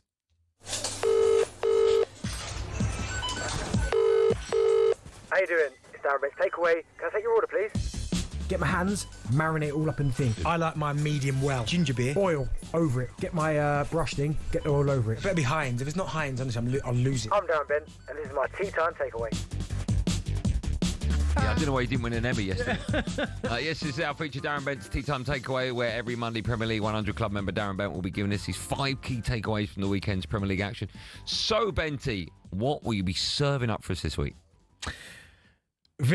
Hold on, this is you or me? Well, it's you. I mean, you've literally got to ad-lib 8 words. Well, Villa need Emi Martinez more than anyone right now. Yes. And then you're the audience. Let's hear from Aston Villa boss Unai Emery speaking after that draw against Everton. He insisted that there is still no better goalkeeper out there than Emi Martinez. Yeah, he's the best new today. He played a fantastic match and he's a very good goalkeeper. And he's the best. And he showed it today. And of course, keep going and now recover another circumstances we have still having in the team. But today I am happy, really happy. I don't know that transfer that didn't happen was done very well from his perspective, because usually a player will throw his toys out the pram and go, I want to go. Well, he was crying back in the last season. Yeah, but this time round he was quite quiet. And then I don't know if you saw the game at the weekend against Everton, but he went over to the crowd and sort of pointed at his badge. You see that? Because he didn't get the move. Because he didn't get the move, yeah. But how massive is it for Aston Villa that he stayed? Because they're not scoring, but with him they're not conceding. That's why I said that Emi Martinez is more like they need him more than any person right now, because as you said, they're not really creating too many. I mean, at the weekend there weren't too many clear-cut chances. The Buendia strike, which deflected wide, but some of the saves that that Martinez made, I just thought, Villa, you have to be lucky that you've got a good goalkeeper of that level. I mean, he's top quality, shots stopping. He's got the good arrogance as well to kind of, all right, try and beat me, can't do it. I just think he's an outstanding goalkeeper. I think Man United should have gone for him. Whether he would have gone or not, I think he probably would have by the reports that I've heard. But I just think with Aston Villa not really creating, not scoring any goals, I mean, I think there's certainly, 7 leagues, I think, in this country divisions. They're the only team not to score a goal. And when you look at the players they've got, the likes of Morgan Rogers, Ollie Watkins, the fact they've got Buendia and no goals. And there was a moment when they had John Duran and Ollie Watkins, and it was like, if one doesn't score, the other one will come on second half and score. But exactly, can't score a goal now. And it's not happening at the minute. But I think the fact that they've got Emi Martinez, they need him. He's the most important player in their squad right now, for sure. Okay, let's move. What are we going to next, Darren? So, Arsenal. Yeah. Hold on, say it like you ad-libbing. So start again, do the thing. So what we do next, Benny? I'll tell you what, Arsenal, they've got some serious squad depth. That was good, actually. Let's hear from the Arsenal gaffer, Mikel Arteta. He's been speaking after Saturday's game, and he discussed the competition for places in his squad right now. Well, it's just raising the standards, and that's a consequence of winning a lot of games. So the only thing that we can talk now is win the next match. That's it. The rest will come at the end of the season. Hopefully we'll have everybody available. At the moment we don't. We still have a lot of players that they are not there. But we have some very good players as well in other positions, so good news. Go on, Gaffer. I've got a couple of apologies in today's show. One's to Jordan Henderson later on. Yeah, you're damn right you have. Yeah, I know that. And one's to Noni Madueke. I mean, it looks like you've stolen him off Chelsea. He looks fantastic, right? Honestly, and that's what I said about the squad depth, because there was a time, if you lose Saka and you lose Saliba at the same time, and now Odegaard's gone down again with his shoulder, you go, oh my goodness, the season's about to unravel. Honestly, watching the performance of Madueke on that right-hand side, he's taken his England form into the Arsenal. He was brilliant against Nottingham Forest. Eze on the left was fantastic. Old school way. Wingers down to the byline, cross it in. Who would have thought that would have worked? He was brilliant. Wanyeri coming on, because that was a big call. I love Wanyeri. When Odegaard went down, I fully expected Martinelli to come on to the left and Eze dropping the 10. He went, nope. Wanyeri going as a 10. Saliba goes down, Mosquera. He looks fantastic as well. You got Lewis Skelly and Calafiori at left back. There's just options all over. And I now look at the Arsenal and go, do you know what? I really like what they're doing here. Gyökeres scored. Gyökeres is scoring again. But do you know what I like about this system? Is that Gyökeres doesn't at the minute have to do too much. Like people I think are going, well, he doesn't do this, he doesn't do that. His goal that he scored from Eze's cross is all we need him to do. Just be in there, finish it off, away we go. And he's done 20 like that in a season, who cares? Exactly. So no, with the squad depth that Arsenal have got at this current time, and I really like the performance. You look like the best team in the Premier League by some margin. Where's Mendy's goal? The volley. I mean, I don't know how you strike. In fact, when that went in, I remember thinking, I must talk to you about that. I don't know how you strike a ball like that. Do you know what it is? All he's done, because he's got good technique, he's hit the target. Now, he's got fortunate that it's skimmed off someone's head and took it away from the goalkeeper, but still, great volley. But he looks comfortable as well. He's getting better and better. I just like where Arsenal are at the minute. I'm not getting carried away. I just like where they are. You can't get carried away, but from what you've seen so far, they look fantastic. Imagine when they're all fit. Yeah. Well, how do you get them all in? That's the problem. Oh, easy. You go Saka on the right, Madueke on the left. And then what do you do? Eze, play him as a 10. Odegaard, captain, love him, but at the minute, still not doing it. Even before he went off. Would you drop him? I wouldn't drop him yet, but... So who's your midfield? Okay, well, do you know what? At the minute, unfortunately, Madueke would have to go on the bench. Eze stays left. Okay. Saka on the right. Because all these people going, Saka, you should worry. What crazy? You've been doing it for like 5 years in a row. Didn't a lot of Arsenal fans set up a page raising money to not have Noni Madueke at the club? I can't confirm or deny that. I can confirm. I don't think that was a thing. Where are we going next, Darren?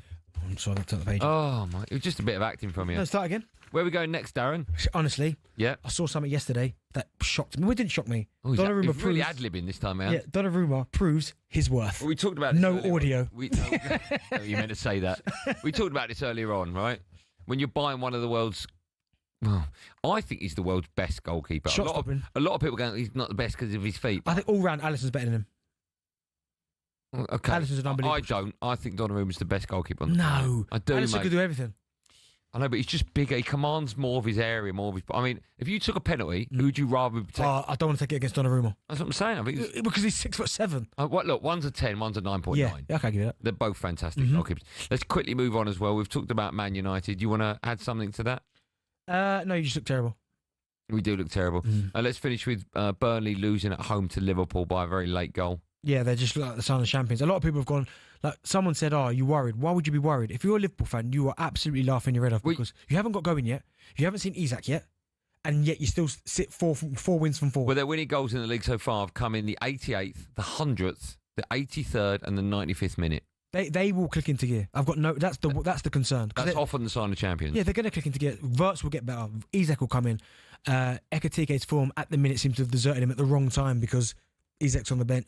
Is coming. Yeah. Virgil to the Salah. They will get better. So Bosla, I think, started off the season really well. So who do you think's going to win the league? I'm still going to say honestly. I'm still going to say Liverpool. I think Arsenal win it. But I really do. Come on, Arsenal. I really do. I hope so. Who would you like to win it? Man United. Still to come on Drive. Just staying, that would be nice. We'll hear Jim White's reaction when he heard the sports bar for the very first time. I'm not sure what's going on. Yeah, I know that feeling. We'll also find out what on earth Stuart Pearce was talking about here. If you dangle your fingers at it, it will blow you off your feet. If you grab hold of it, you just might tolerate the pain. I don't want to know. We'll also ask if West Ham are destined for the Championship. Why so tense, Potter? All that and loads more come up the last hour of Drive with me, Andy Goldstein Darren Bent. When we come back, the best bits of the bestest, most funnest bits of talkSPORT ever. In the history of Everness. In the history of Everness, the best of talkSPORT after this. Brilliant.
This is the drive on talks with myself, Darren Bent and Andy Goldstein. Oh, you haven't been watching the Athletics, have you? The World Championships? No.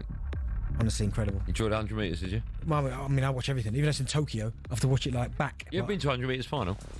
No, I've been to the Olympics 200 metre final. Bolt when he won it. Oh, you went there, 2012. yeah? Nice. But no, yeah. Still to come, we'll be asking if West Ham are heading for the Championship. But just quickly, Palace may consider offers in the region of £60 million. Bargain, by the way, for Adam Wharton in January. Right, time now for this. Natural Born Workers on talkSPORT with the Fiat Professional Doblo. Find out more at fiatprofessional.com/UK. I think you do all the work here.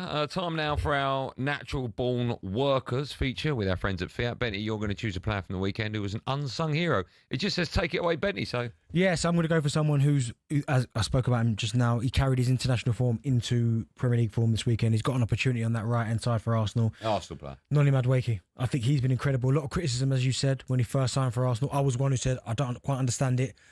But we're getting the very best out of him. He's playing really well. He's got a newfound confidence. I still don't believe he'll keep Saka out of the team because Saka's been doing what he's been doing for 5 years straight, probably longer than that. But the fact that he's coming off the back of such criticism and is playing as well as he is, Noni Madueke is my hero. I've got one question for you about Arsenal that might make you go, when everyone's fit, what do you do with Kai Havertz? He doesn't play. He doesn't? No. Okay, he's on the bench. I forgot he's out. Yeah. I haven't forgot about him. I know. Right, that was all thanks to our friends at Fiat.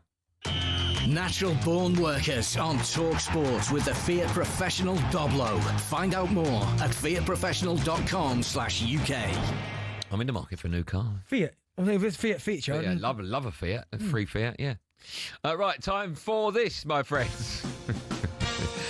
Yeah, it's time for the best TalkSport friends. This is where we run you through some of the recent highlight moments from across TalkSport and our sister stations. Let's kick things off with Game Day Live. The brilliant Sam McAfee, Stuart Pearce. They brought you live an exclusive commentary of Arsenal's lucky win over Forest. Here's the former England captain with an interesting analogy. The analogy is the electric fence. If you dangle your fingers at it, it will blow you off your feet. If you grab hold of it, you just might tolerate the pain.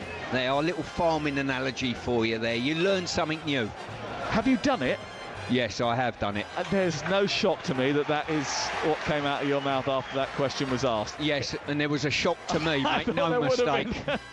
He's hard as an owl, Stuart Pearce. What's the biggest electric shock you've ever had?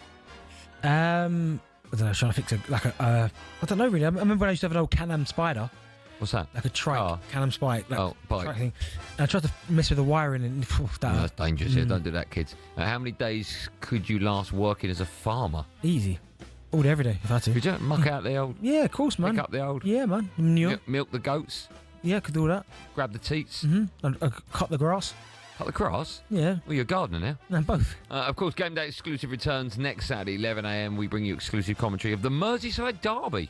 Over to this morning's White and Jordan, where they were joined by a former Invincible, Martin Keown. Jim's day didn't get off to a good start. I get in the lift on the ground floor, press 17. You know how it works, Simon. And I'm out at the 14th. I get out at the 14th, it takes me down to ground. I get another one, it takes me up to the 8th. I'm back down to ground, and now I'm up on the 17th floor. I'm not sure what's going on. You think technology is challenging you at this stage in your life? Yes, I do. Oh, tell you what, no wonder their ratings are dropping. That's the conversation. Jim. What do you make of the lift situation at TalkSport? Well, funnily enough, Jim, I've got a story for you. I got into the lift today on ground 1. And there was just about 8 people in there just standing there doing nothing. And I thought, you've got to get out now. And they didn't. Anyway, 8 lifts. That's the story. I just couldn't be bothered. Do you know what? Hey, no, I got to write that down. No, I stopped No, I got to write that down. No, I stopped Ground floor. They didn't know to get out. Got in the lift and they just stood there. I mean, what a story that is, by the way. Make sure you tell me that again later on, yeah? Smash your face in. When's the last time you went the wrong way? The last time I went the wrong way? I mean, what kind of question? When I hired Jack to write the best of TalkSport. Jim and Sam will be back at 10 a.m. tomorrow for all the best bits of the show. Check out the Outspoken podcast. Now, all jokes aside, this week's 21 Minutes to Go podcast, me and Jason Cundy, we will be discussing the greatest phone call to TalkSport ever. Schmelz Herring. Here's a snippet of Cundy chatting to Schmelz's mother, Hannah. I wouldn't, honestly, he should get rid of you. If that's... If Schmelz is listening, divorce Hannah. Divorce her. Schmelz? You? Divorce. She's lazy. That was quick. The phone went back. She's lazy. Why don't you send her out to work? She can pack some shells. She can do something, can't she? She does the cooking. That was just amazing, wasn't it? That was amazing. Well, what do you think Schmelz is up to these days? Chilling, relaxing. I don't want to know because Schmelz was Schmelz. He was brilliant. He was perfect. Which meal do you cook more than any other? Steak and chips. What was the first word? Steak and chips. Okay. You know, in this 21 minutes to go. Yeah. Great podcast. Is this story about the lift in the ground floor going to be in? It's in there. Okay. That's in 22 minutes to go. I can't wait for that. The Darren Bent on. Yeah, I can't wait for that. Yeah. New episodes of 21 minutes to go drop every Monday, but this week's, as I say, that came out today. Me and Cundy revisit Schmelz Herring, so go download it. 21 minutes to go. And if you want your voice on talkSPORT's brand new podcast, Utter Nonsense, with Sean Dyche, send in a WhatsApp voice note. It's a little bit like What's Happening Benty. It's exactly the same, Goldstein. They've just packaged it up different. Oh, is it? Okay, my mistake then. Send a voice note now to 03717223334. Ask Dyche about anything you want, and we'll play it on the pod. There's no difference between that and Ask What's That Bentley. Yeah, I know. And, of course, you can find all of our other shows on talkSPORT's app, where you can swipe between talkSPORT, talkSPORT 2 and all of our other sister stations. So you never miss a moment. When we come out, we're talking about West Ham. Terrible start for the season. Potter, what do you make of it? 037... Potter. 03717223334. Last hour drive coming up right after this.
What do you get when some of the most individual sports stars club together? Well, a melting pot of history, tension, rivalry, friendship and elite stories. Here are some of the best off-camera anecdotes from the Ryder Cup. Number 1, Tiger's loo roll. The protagonist, Lee Westwood's former caddy, Billy Foster, said in a toilet cubicle at the Belfry. As he went to relieve his first morning nerves, Foster noticed only one of the 2 cubicles had loo roll, and while he was seated, in came a tiger into the empty cubicle, and he realised his mistake all too late. So Foster took some paper, reached under the cubicle with a rescue offering and as Tiger went to take it, Foster uttered the words, "Europe won up." As it happened, Europe did go on to win.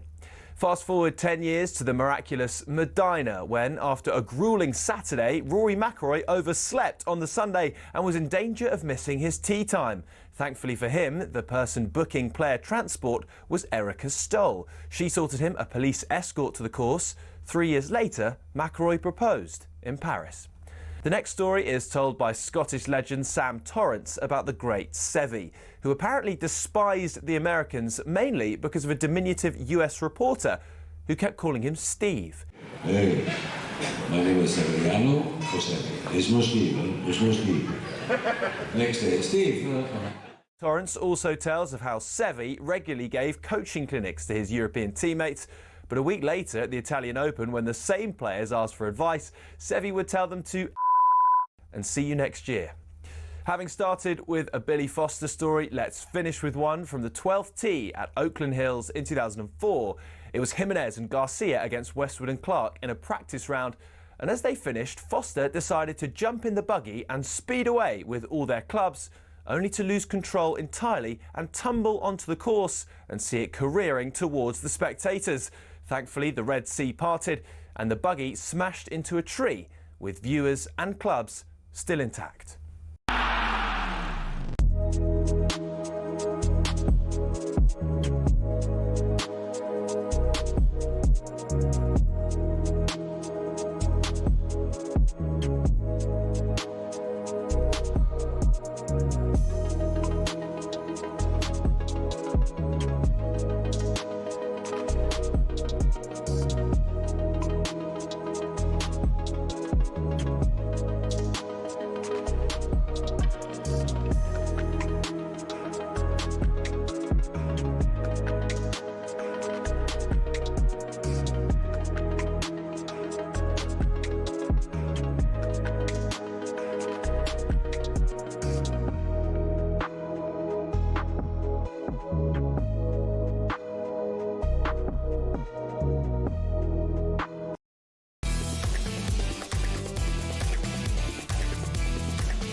I think that's good advice. Don't worry about the fuss, get on the bus. I mean, that's just genius. It's like the Beatles have written that honestly. Can they not find anything to write? Where? What rhymes with fuss? What rhymes? Bus. Get on the bus. Welcome back to Last Hour Drive on talkSPORT. Me, Andy Goldstein, the superstar that is Darren Bent, everyone. I need to go back to dinosaurs, man. See what's happening. You do. Still to come, Bent is going to be looking back at another busy weekend in the EFL. But now, are West Ham? They can't be, but are they? No, they can't be. But are they heading for the Championship under Potter? They can't be. West Ham 0, Spurs 3, and if it wasn't over before now, it is now. Mickey van der Ven sweeping the ball home from 12 yards out. Do you know what? I'm not sure what he's bringing to the table as a manager, because West Ham yesterday looked as Spursy as Spurs have ever been. They offered nothing yesterday. We've got Nuno's ready to go. Maybe chuck him in now and go straight in. I do find Potter, he doesn't necessarily lift me up. What sort of message are you purveying to players? I mean, the best managers go through the emotions. Yeah, West Ham's terrible start to the season continued on Saturday as they were tonked 3-0 at home to Spurs. It leaves them 18th in the league. Just one win from 4 games. Their boss, Graham Potter, spoke to talkSPORT after the game. He said that he understands they need to win games to turn things around. We've inherited the situation. The situation is what it is. We're trying to change it with the dynamic of the team, with the connection of the team. I think against Forest, I think you saw that. We're struggling because we've had 2 games against high-class opposition in terms of where they are, in terms of how much they've invested in the team and where the quality is. But nevertheless, we have to do better. Of course we do. We want to improve. West Ham, they had a big win against Forest before the international break, but it's back to square one again. How concerned do you think fans should be? Yeah, it's a bit of a concern. So it's a worry because you've not seen any improvement. After the result against Forest, I thought that there would be a that was almost like the performance. All right, here we go. But then I'm starting to think, did they catch Forest at a bad time with the Nuno situation, and now obviously Andrew's in charge. But I just thought that maybe that was the start of things to come. Going to Forest and winning 3-0 is a big result. But they just haven't improved. I mean, and you know, when players are injured or managers out of work, they almost are elevated to a level where you forget really the level that they are. Now, I'm a Potter fan, but the longer he was out of work, I was thinking, honestly, I was even thinking for Prime Minister. I'm going, you know, Potter, he's got to be Potter. Do you know what I mean? If a player's out injured, you go, oh, do you know what? When he comes back, it'd be unbelievable. And they come back. Still looking for a new manager. Potter's been out of work. Honestly, you start going, yeah, I know what you mean. I think he could be, but it just hasn't worked for him. And I mean, I look at the recruitment and I think, some of it's not been great. I like Fernandes, I think, from Southampton. Good player. I think when they brought in, I know it's before him, but Wan-Bissaka I thought was a really good signing. Callum Wilson, if you can keep him fit, I think he will score goals. I think Paquetá has been their best player. I think he's looked like a man, kind of rejuvenated. Even Diouf at left back, I think he's decent. But I just think at the minute, Jared Bowen. Yeah, but I just wonder if it's not either way. It's not working. It's not working. I mean, Spurs, they're a good side, really good side under Thomas Frank. But that's a manager that's gone in straight away and knows exactly what he expects from this current crop of players. But I do fear for Potter in his job. And I don't know if it's West Ham, and that may have been a bit unkind, but it almost feels like West Ham was the game on Sky, Tottenham. Whenever West Ham are on Sky, if they get battered, it just shows the fans leaving the stadium, doesn't it? It always seems to be West Ham on TV, doesn't it? They leaving their droves, don't they? Like, I know it happens at all clubs, but it just feels like whenever West Ham are on Sky, it's always their fans that are like flooding out by the thousands. But Potter's got to get himself sorted, because I look at who's out of work. Nuno's out of work, and you have to be looking at managers like Nuno, because in my opinion, the only thing he did wrong, like, he wasn't sacked from Nottingham Forest on performance reasons. I think he was sacked on disciplinary reasons in terms of what he said about the owner earlier on. Yeah, he fell out with Maranello. Exactly. So Potter's got to start getting results. He has to start getting results, because right now, I don't think they'll go down. And I know you can never say, because it's happened to them, they're too good to West Ham. You say that, they're too good to go down. You say that. I can see them going down, actually. Can you? If they stay with Potter. I don't think he's the right man for that job. I agree with you. I think he's a decent manager. I do think he's the right man for the job. But I can't see him going down, because the teams that we automatically thought would be going down, the three that were promoted, doing all right. They're doing all right. Nicking results. So that means another team's got to go down. 3 other teams have got to go down. I mean, I worry about Wolves badly. Yeah, me too. But West Ham, I mean, and I get it, West Ham fans, and I don't know what it is about West Ham, because for so long, David Moyes, he's done great things there. I think, 3 or 4 European campaigns in a row. They won in the Conference League, and yet they still wanted him out, wanted him gone. Because they didn't like the style of football. I get that, but sometimes you have to just go... Be careful what you wish for. Yeah, like, I understand. And see, the first half, West Ham and Spurs, they were a little bit samey, right? Nip and tuck. Yeah, but then Spurs... And the second half, Spurs come out. Obviously, Thomas Frank's gone in there, and he said, right, this is what needs to happen. He's done it. They've done that. But I just think sometimes for West Ham, not so much be careful what you wish for, but we're stuck in a period in football where everyone is about substance and style. It's all about style of play. Rather than look at the fundamentals and going, are you winning games?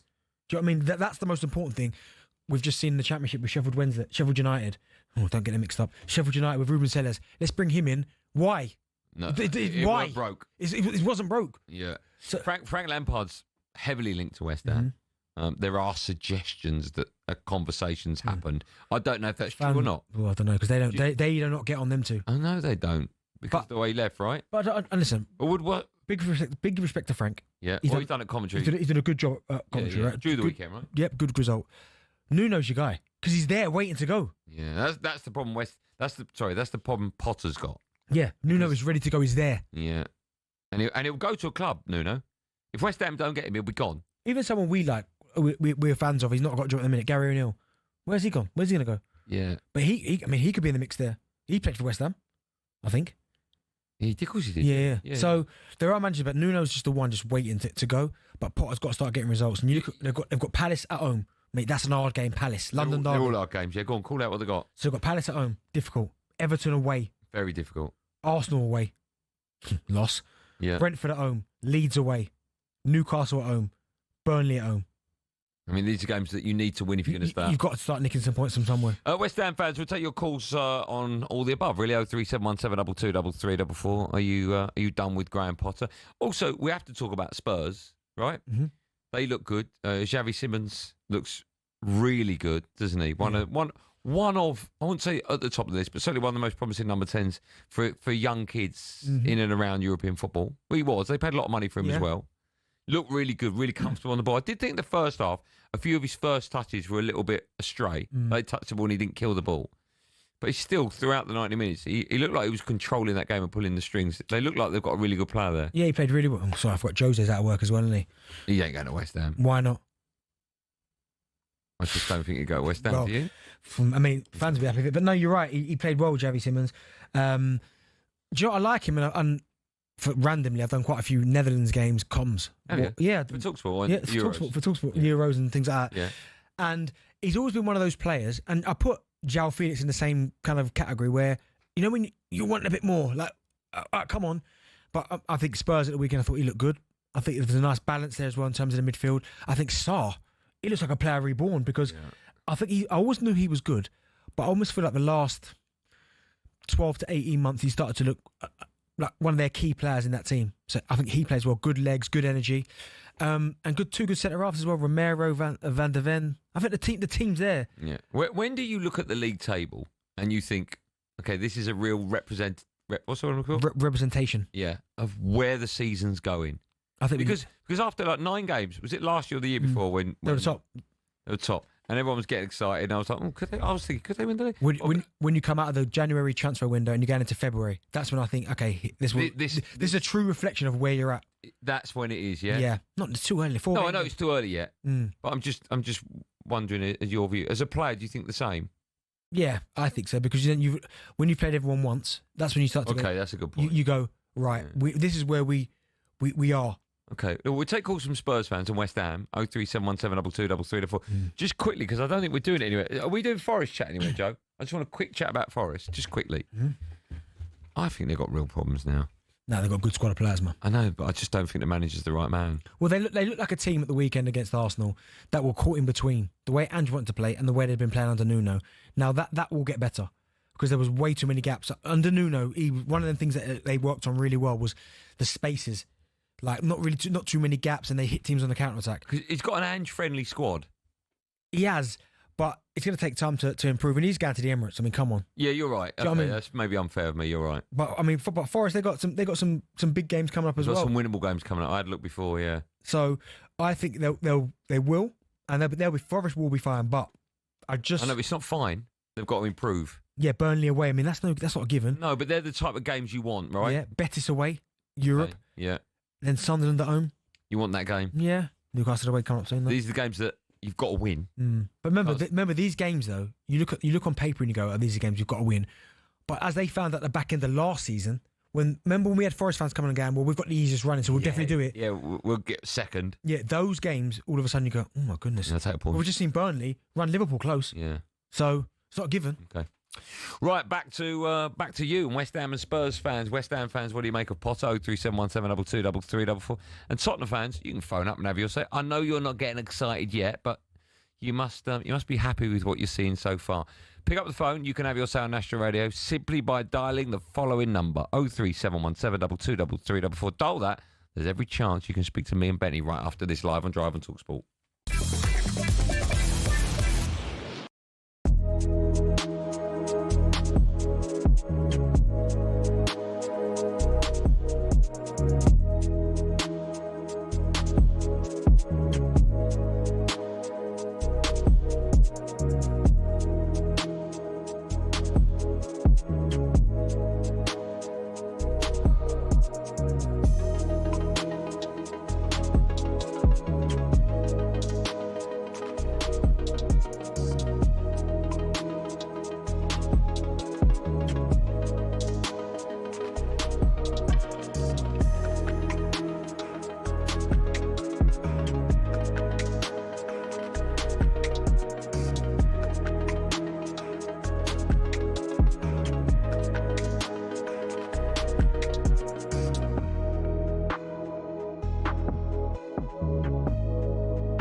Driver talkSPORT. It's me, Andy Goldstein Darren Bent is here, everyone. There he is. If you're watching on YouTube, you can see him. Still to come, Bent is going to be looking back at another busy weekend in the EFL. Just quickly, Marcus Rashford got his first assist for Barcelona in a 6-0 win against Hatton yesterday. Sheffield United have confirmed the return of Chris Wilder. Well done. Gets sacked in about 8 months, and then they'll get him again for a full time. Wish we'd get Chris on the show, man. Just chat to him. I like Chris. Yeah, I like him as well. We'll get him.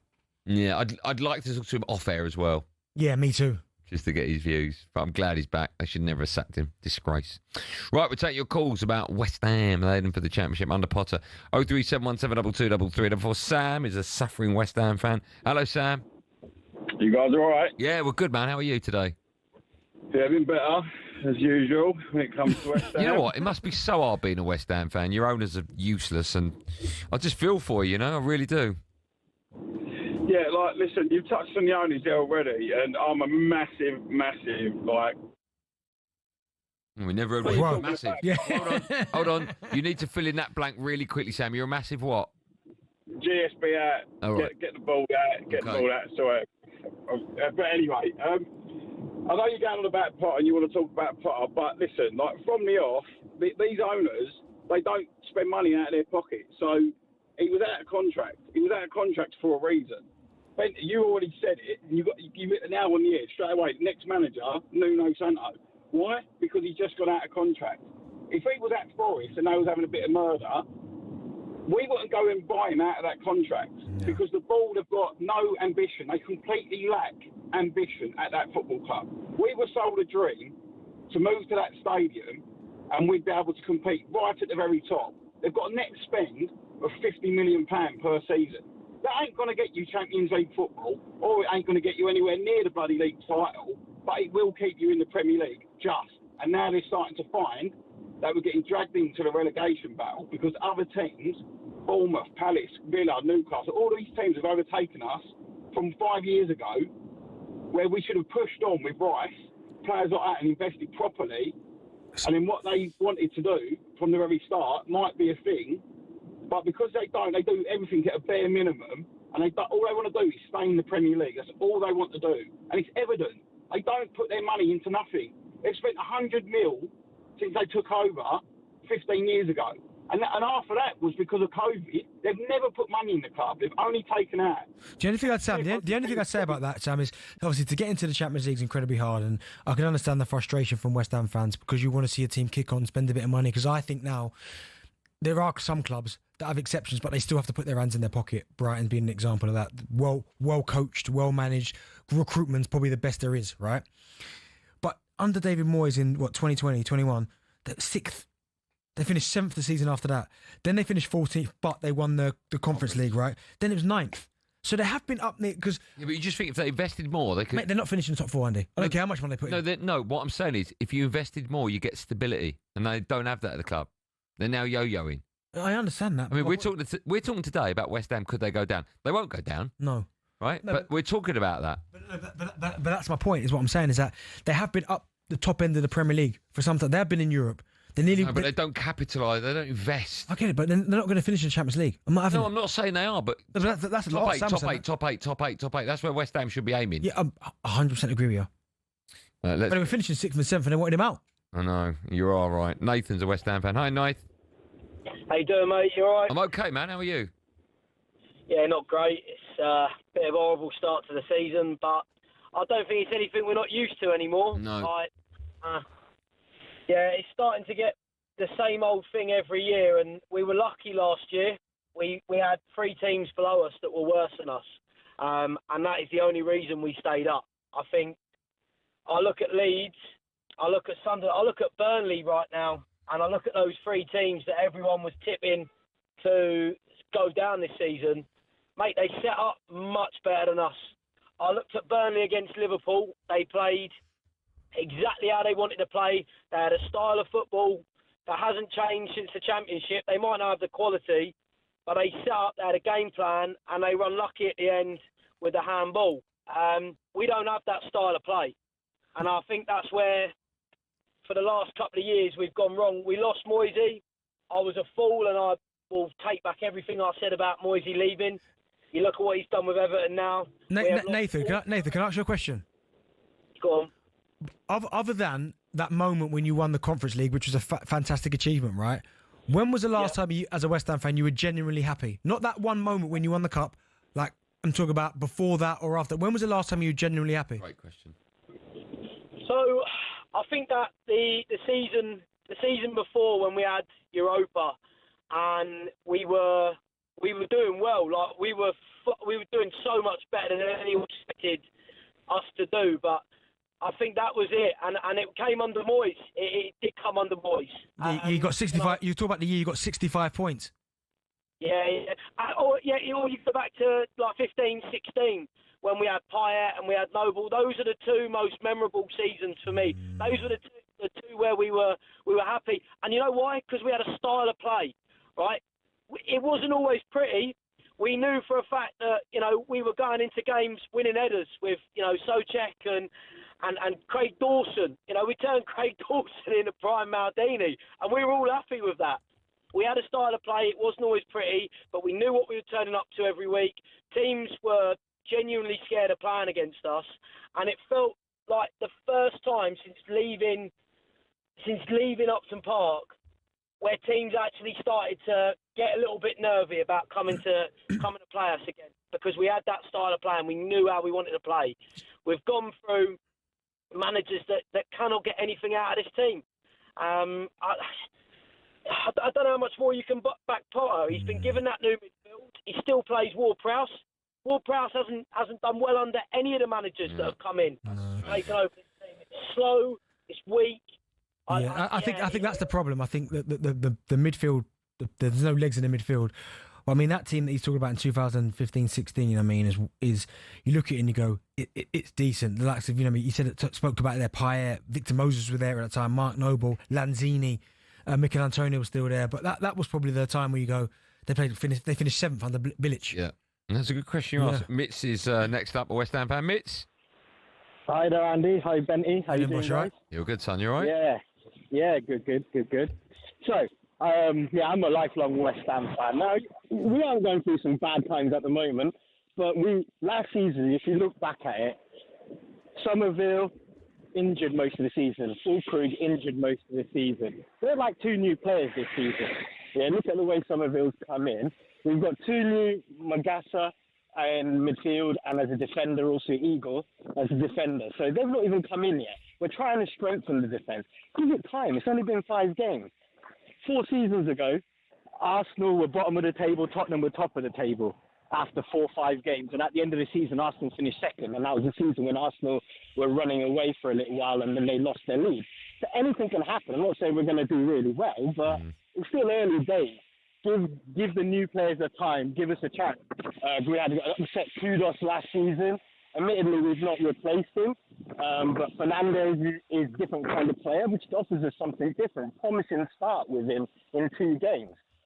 Bowen's just carried on like he always does. But I think that's the thing. Mitz. I think a lot of West Ham fans, and you're right, it is really early, but the warning signs are just there, because I think it's the manner in which the performances have come about, because it's all well and good you're saying, it will get better and it's early, and I 100% agree with you. But yes, you beat Forest 3-0, which is a big result. But getting beat at Wolves, smashed by Chelsea, getting beat 3-0 by Sunderland, opening game of the season, I just think it's the manner that you're losing games. You're not. It's not tight games. You're getting smashed. Yeah. Good calls, though. Still to come. Benny's going to be looking back at another busy weekend of EFL. Oh, Ipswich chat. But first, it's time for no Googling. That's going to be the whole EFL chat, by the way. Over the weekend, Lucas Bergvall became the second youngest player to both score and assist a goal in the Premier League game for Spurs. 19 years and 223 days. Let me say that again. That's a little bit. Became the second youngest player to both score and assist in a Premier League game for Spurs. Who's the youngest? So the answer is a Spurs player. Obviously, it's for Spurs. Who's the youngest Spurs player to score and assist in a game? Great question. I'll give you a clue. It was in the 90s, early 90s. Spurs player, young Spurs player in the 90s. The answer to that and loads more, including the end of show quiz, coming up in the last 30 minutes of Drive right after this.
backing of the board. That's what we understand Ruben Amorim still has at Old Trafford. Simon Jordan says Ineos will allow Amorim to lose to Chelsea next week, but if he can't beat Sunderland or Brentford after that, it's a different story. Martin Keown's diagnosis is that Amorim has got absolutely everything wrong. I think he stripped the club of anybody with any real individual talent.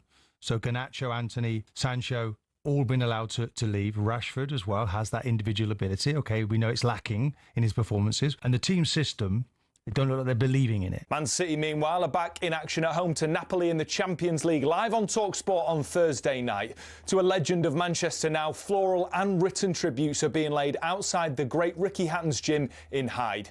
The mayor, Andy Burnham, says plans are underway for a proper send-off. Commentator Ian Darke explains why Hatton was the ultimate man of the people. Apart from being box office and marquee value in the ring, afterwards he'd do these self-deprecating interviews where he'd call himself the fat lad, and then he'd put on too much weight between the fights, but he'd get himself down. He would be spot on just about every time he got in there, in his peak time anyway. And we understand Jamie Vardy is in line to make his Serie A debut for newly promoted Cremonese this evening. He's been asked by DAZN if he set a goal for this season. I've never, ever set a target, ever. You just go onto that pitch every single week wanting to score. The main thing is the club and the team and picking up points.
Andy Goldstein.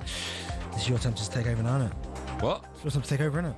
Before the break, I asked the question. Good question as well. Lucas Bergvall became the second youngest player to both score and assist a goal in the Premier League for Spurs. Who's the youngest?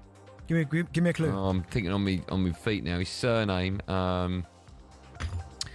His surname. No, just have any answer. No, his surname is when you hear a fact, and you go oh it.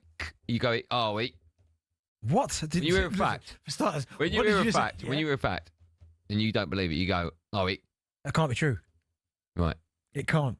No. True. No. Can't true. Forget it and true. What have we got? Can't. And one more word. It can't be. Can't be. That's his surname. Nick Barmby. There you go. Got it. Well done. He was a great player, wasn't he, Nick Barmby? Where did he go? Did he go to Middlesbrough? I remember in Middlesbrough, yeah. Anywhere else? Everton? Yeah. Where else did he go? Am I? Did he go to I might be making this up. Bradford? I might be making this up, right? Nick Yeah. Barmby, right. Did he play that 5-1 in Germany? No. Did he not? No. I don't think he did. I mean, where do you think he played in that? I don't know. No. I think that was up front was Heskey and Owen. Yeah. Midfield was Gerrard, obviously. I think he did. You know, my knowledge. There's no way I he think played. he set up the goal for Owen. The header, look head down. Barmby in the 5-1. Yeah. Try and look at Joe. Joe, do you reckon he did? Joe says I think that'd be an unbelievable call if you get that right. You looking now? I've got the lineups here. Starting lineups. Okay. Teams. Nick Bart. He did play. He did play. That's unbelievable knowledge. Thank you. Yeah. Give me that team. Paul Scholes. I don't know why they've done it like this. Right. But they've got Scholes at the top. What, in goal? Scholes, Campbell, Heskey. Hold on, do it slowly. Paul Scholes. Yeah. Sol Campbell. Yeah. Emil Heskey. Yeah, I knew that. Michael Owen. Knew that. David Seaman. Knew that. Some fella called Beckham. Yeah, I knew that. Nick Barmby. I would never have got that in a million years. Gary Neville. Yeah. Rio Ferdinand. Oh, dear. Can you name any players in the Germans? Give me 3 for Germany. I would have got a few of these. Oh, my. The goalkeeper. Oliver Kahn. Right, 1. Yeah. Went to Chelsea, midfield. Bayern Munich. Dietmar Hamann was in that team. Yes. Another one as well. Michael Ballack was playing. Yeah, he come on. Yeah. Oh, he started, yeah? Hold on. Do you remember the big striker? Well, it's what people call you a lot. What? Yanker? Yeah. Yeah. Carsten Yanker, yeah. Yeah. Let me think. Hold on. Deisler. I wouldn't have got that. Notney. Yeah, hold on. Joe, you got any more for me? No, that's it. Oliver Nerve. remember him? Yeah, I do. Good work, Joe. Thanks for that. Follow us at 7. Natalie Sawyer brings you kick-off. Natalie Sawyer brings you kick-off tonight. She's got former Liverpool midfielder Danny Murphy and the Mirror's Darren Lewis alongside her. Oh, that's a shame. He's going to be laughing at your face. No, but that's a shame. I've got Danny Murphy and Darren Lewis. I was going to sell them some of my hair product, but they're both bald. Right, time now for this. Paddy's Performers on talkSPORT with Paddy Power. Reviewing the top ballers, performers and goal scorers from the latest footballing action. 18 plus, begambleaware.org. It's time now for Paddy's Performers in association with Drive's official betting partner, Paddy Power. Today we're looking back at a great weekend of football and we are nominating the players we think made a difference and were Paddy's Performers. I've gone first. No, honestly, you don't deserve... No, I think you should be over the moon. No, I'm not. Because all you do is disrespect him. Yes, I know, but I see it as it is. There's a lot of people on national radio or telly that they don't speak their mind, right? If I think a player's not having a good game, I'll say it. And if I think a player's worth a pat on the back, I'll give him a pat on the back. I picked Jordan Henderson. No, it's not. No, the cheek of you. No, it's not. I've had to sit here for 2 years and hammer him. For 2 years, for 2 years. He's playing now like he's been playing for the last 2 years. No, he has. Oh, you've been watching him in Saudi, yeah. Saudi. Saudi. Who did he play for? Oh, so what? I got Saudi. No, you didn't Plus. watch Saudi. You have, Saudi Plus. How hell plus have you? I put Jordan Henderson there because I'll be the first person to say he shouldn't be in the England team. And when I see him perform, I'll hold my hands up and I say I've got it wrong. So if he plays, I've got it wrong. If he plays like this all season, should he be in the squad? If he plays like this for half a season, he should be in the squad. Okay, nice. In fact, listen, I tell you, look, I'm more than happy to put my hands up and say I got it wrong. More than happy. Cheeky you. Got it? No, not. Sorry. The cheek of you. Be commending me. The cheek of you and the cheek of no Tandan is the worst because I've had to sit here and argue with him for years about Jordan, and now he's at Brentford. He's like, honestly, DB, Jordan, what a baller. Well, I don't watch him every week, right? But I'll be the first to say I got it wrong. And Jordan Henderson, for me, was above and beyond in that game. Not just that sublime pass. I thought he was brilliant. Well, nothing I've not seen before. Okay, fine. But I'm man enough to say I got it wrong. Apologise to him now. Without a doubt, apology. No, I want to hear it. Jordan, I apologise. Got it wrong. Use his last Jordan Henderson. Don't let me down next week, by the way. Say sorry, Jordan Henderson. Sorry, Jordan Henderson. I got it wrong. I mean, do you want me to write this out for you? Please. Jordan Henderson, I apologise, I got it wrong so far. Beg for forgiveness. I like that, Jack. I like that. I don't need to beg for forgiveness. He's my man of the week. Lovely. I've gone for Martin Zubamendi. Oh, you're a joke. Yeah, Zubamendi. Yeah. What a volley. I mean, what a goal. Is he an improvement on Partey? I love Thomas Partey. Yeah. I thought he was brilliant. But the way Zubamendi is going about his business now, you're starting to go, okay. Is he an improvement?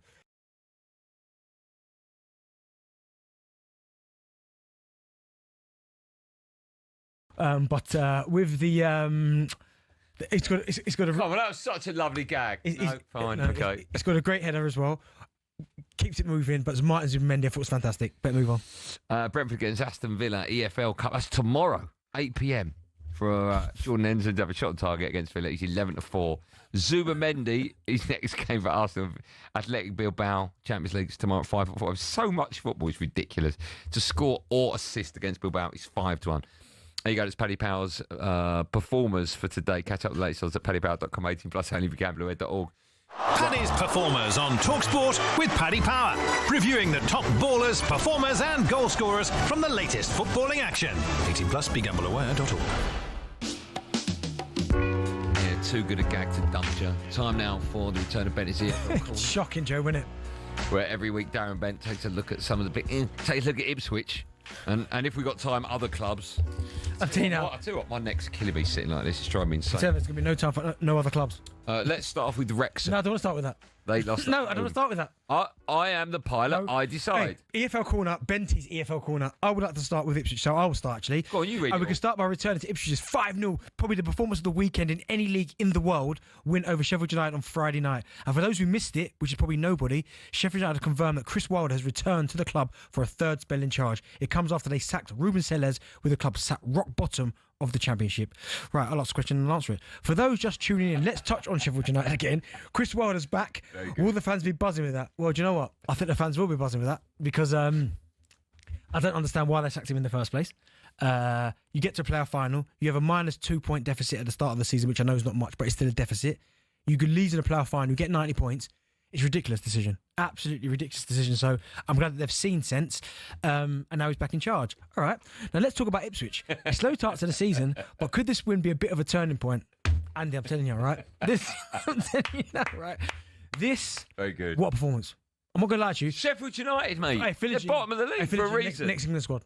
Who? Philly. Oh, shut up. Oh, yeah, left-hand side's a problem. Oh, Leif Davis, he should be in the... No, honestly. No, the performance from Philly was incredible. Mate, calm down. Shit, you're saying it was like it was against Real Madrid. Did you see his hat-trick? You're saying against Real Madrid. Left foot, hat-trick against right who? foot. Against who? Sheffield United. Bottom of the league. Nah, but listen, performance from Left Ipswich. foot, right foot. Performance of Ipswich was brilliant. They needed that as well. Yes, it's been a bit of a slow start. I won't say we've been poor, but we haven't been at the best. But to beat Sheffield United, the manner they did, You got the weekend. fantastic You got performance. next, Joe? Oh, Blackburn. Yeah, we'll win that. Where's that at? Ewood Park or your gaff? That is at, yeah. But no, listen, a fantastic result for Ipswich. I thought they were fantastic. If you want to go through the team, Leif Davis' performance, I thought was absolutely outstanding as well. Paul Cooper played well. John Walt was good. Now, Greaves and Dara O'Shea Buren was good. I thought was very good as well. Rance Tyson played well. Very good. Jack Clark come on. I think Jack Clark came on Let's move a on big now. impact Let's as well. I discuss- thought he was brilliant. Oh, come on, we've got to talk about the other clubs in the EFL. That's unfair. I know, Jack Clark. You're disgraceful. I ain't finished yet. 2 goals in 2 games Oh, for he can Jack do it Clark. in the Championship, can he? But Yeah, not on the fantastic. big stage. Yeah. Who else was there? Who else I wanted to mention? Finished? Let's move on. Oh, Joe, McAteer was good as well. Casey McAteer, I thought he played well. Some really good performances. So, yeah, onwards and upwards, Ipswich Town. Fun, your turn now. Don't let me do it myself. Do the whole bit. We want to discuss QPR's 3-1 win away to Wrexham. It was QPR's second league win in their 5 games so far, whilst Wrexham sit one place above the relegation zone, which is, that's not good. 4 points from their 5 games. In fact, talkSPORT understands that Wrexham have held talks over Phil Parkinson's future. Following their start to the season, he spoke to talkSPORT after Saturday's game and said that he can deal with the pressure of being the Wrexham gaffer. Absolutely, there's always been expectations at this club, and I'm can live with that, no problem. And I always felt with a big change around, there was going to be times at the start where it's not completely smooth sailing, because obviously when you change the squad around so much, it can be difficult. But a lot of the football today was really good. It's key moments in the games. Were you expecting Wrexham to make a slightly better start to the season than they have? I mean, the expectation levels are huge for that club. When you see who they brought in, I expected them not to be, as you said, 1 point above the relegation zone. Yeah. Nathan Broadhead from Ipswich. They bought. How much did they pay for him? 15? It was big. I think it was big money. It was around 10 million mark. 10, Yeah. okay. They brought him in. Ben Sheaf, good player from Coventry. Callum Doyle, good player. They brought in even people on the free like Josh Windass, who we know could score goals as well. Yeah. Kiefer Moore, Connor Cody. That's insane. How much did you spend? So I think their net spend. Let me see. That's insane. I think just about £30 million.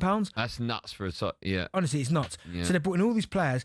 Of course, the expectation is going to go right through the roof. So I am shocked, but I just think the Championship, and we said it before, at what point were we going to get to where it's like, okay, you win the, obviously League One, League Two, I get all that, you get yourself promoted, but Championship's a different beast. You've got teams coming down from the Premier League. Do you think Phil Parkinson will last? If they continue like this, no. No, I agree with you. No. I agree. You want to go back to Ipswich, or? What? You want to go back to Ipswich? No. Sheffield United I've got result? time to talk about Preston, Joe. Joe says yes, but it must be in the style of Ipswich. Let's move on to talk about Middlesbrough, because they remain unbeaten at the top of the league following their draw against Preston over the weekend. 4 of 5 games so far have been won by the new gaffer. What a job he's doing, by the way, Rob Edwards. How impressed have you been with him and Borough so far? Did you see him starting this one? Look, what he did at Luton on the plus was unbelievable. I mean, Yeah. he took him down twice, but still. I get that, but I really like him. I like they've got a bit of experience in the squad as well. I always thought Morgan Whittaker was a good signer from Plymouth. Lovely left foot, can score goals. They've got experienced players like Luke Ayling. Obviously, been around the block a few times as well. Yeah.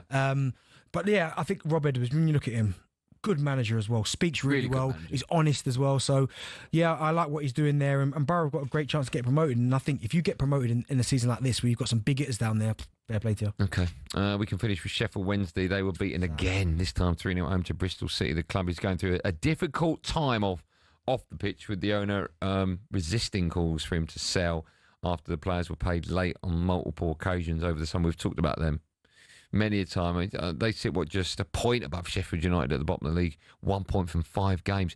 We all know about the issues off the field at Sheffield United over the summer. Sheffield Wednesday, sorry. How sad is it to see them struggling on the pitch as well now? Yeah, it's awful. Because Sheffield Wednesday, I mean, certainly for me growing up, Sheffield Wednesday was like one of the big clubs, do you know what I mean, that you'd go, Hillsborough, all that history, great players that have played there. And just to see what they're going through now is tough. They're having to having to fast track the academy players into the first team that maybe are not necessarily ready because they're losing players left, right, and centre in terms of the financial structure. Then I was reading this morning that the owner's looking for, I think, more investment, so he doesn't have to sell the club. He can hold on to it, which is poor for the Sheffield Wednesday fans. And it's a situation where you don't want to see that happen to a club like, you don't want to see it happen to any club, but a club like Sheffield Wednesday, it's not doing them any favours. So, but you've got people like Barry Bannon, obviously experienced statesman as well, is staying there, being incredibly loyal. But you wonder, where does this situation end? And I hope it gets resolved sooner rather than later. Should go up? Yeah, I do.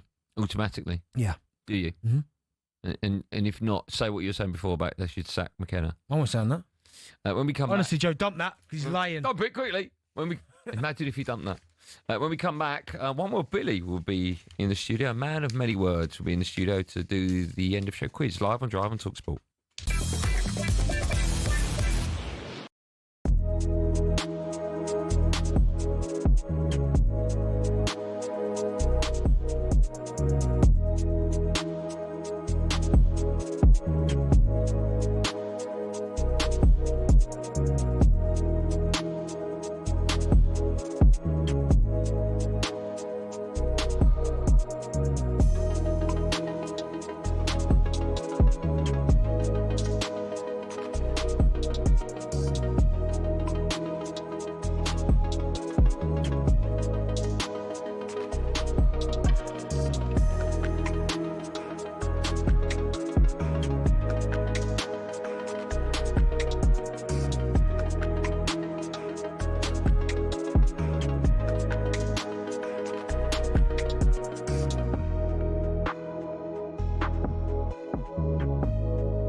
Live on talkSPORT, me, Andy Goldstein, the superstar is Darren Bent. He's next to me. A reminder, following us at 7. Natalie Sawyer, the wonderful Natalie Sawyer, brings you kick-off tonight. She's got former Liverpool midfielder Danny Murphy. The Mirror's Darren Lewis alongside her. Great show. Now the countdown is on. This is your chance to win £25,000 and tickets to see Oasis at Wembley on Saturday the 27th of September. This Friday, we're calling 2 lucky listeners on air who will go head-to-head for all the cash. Both will score the tickets, but only one will walk away with £25,000. So listen up, because here's how you can enter. 18 plus, UK excluding Northern Ireland. For a chance to win, text the word Oasis to 83338 and you're in the draw. Text costs £2 plus 1 standard network rate message. You must have the bill payer's permission. Or you can enter for free by calling 0330 880 treble38. All entries must be received by the 19th of September at 9 a.m. This is a talkSPORT limited promotion run on talkSPORT, Talk and Virgin Radio UK stations. Full terms and conditions at talksport.com. You can. Yeah, you can indeed. One more Billy's with us in the studio. How's your weekend, Bill? Yeah, really good. No one cares, mate. No one really cares about you. It's harsh, isn't it? Ever. What are we doing for the end of the show? Because I've only got a couple of minutes, Bill. It's all about hair today. Why is that? Just for no real reason. Is that because really. Goldstein's Golden Paste is out now, available at Hobbs Salon and DamonBarber.com? Might be why, yeah. Have you tried yours that I gave you? I haven't tried it. I've smelt it. And? It smells lovely. Yeah. Will you try it tonight or tomorrow? Will you wear it tomorrow? Yeah, I don't usually wear wax, but I'll try it. You will. It's free, so I'll wear it. It is free Yeah. for you. Yeah. Cheers. What are we doing, Bill? It's all about hair. Andy, do you want to go first? Yes, I do. Hello? A full head of. Oh, hold on, Moose. Moose, are you there? Oh, hello. Oh, Moose, I'll talk to you after the show. I'm just on air. No worries. All right. A full head of human hair could, in theory, support how much weight? What do you mean? It could carry how much? What do you mean? Like a hat on my head? Yes, I do have the Euro Dragons. Yeah, if you combined all your hairs, and it could hold. Could it hold 1 Ford Focus, 2 elephants? I don't know what you're talking about. 4 Alex I don't know what Crooks? you're talking about. How much? What weight could you have? What? Balance it on my head? No. If I tied Tangle my it. hair together, Yeah. what will it pull?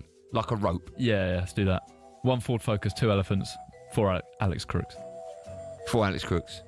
2 elephants. No way. Around 12 tons, apparently. 1 strand of hair can hold 100 grams of weight. Apparently. Yeah. Okay. Benty, how long was the longest beard ever?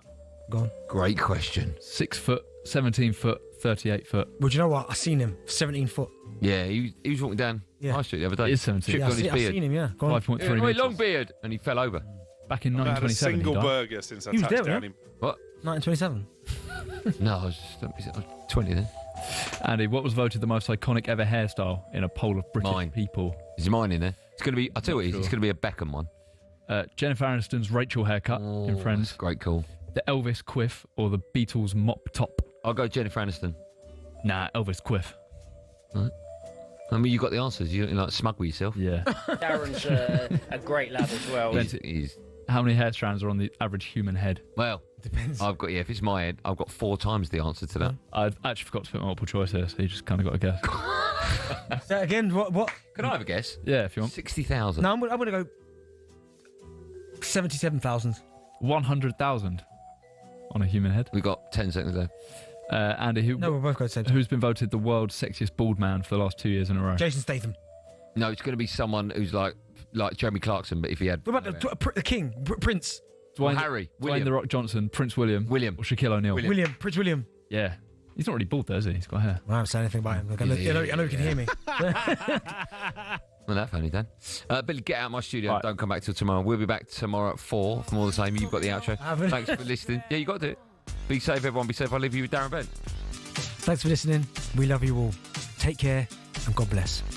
Love it.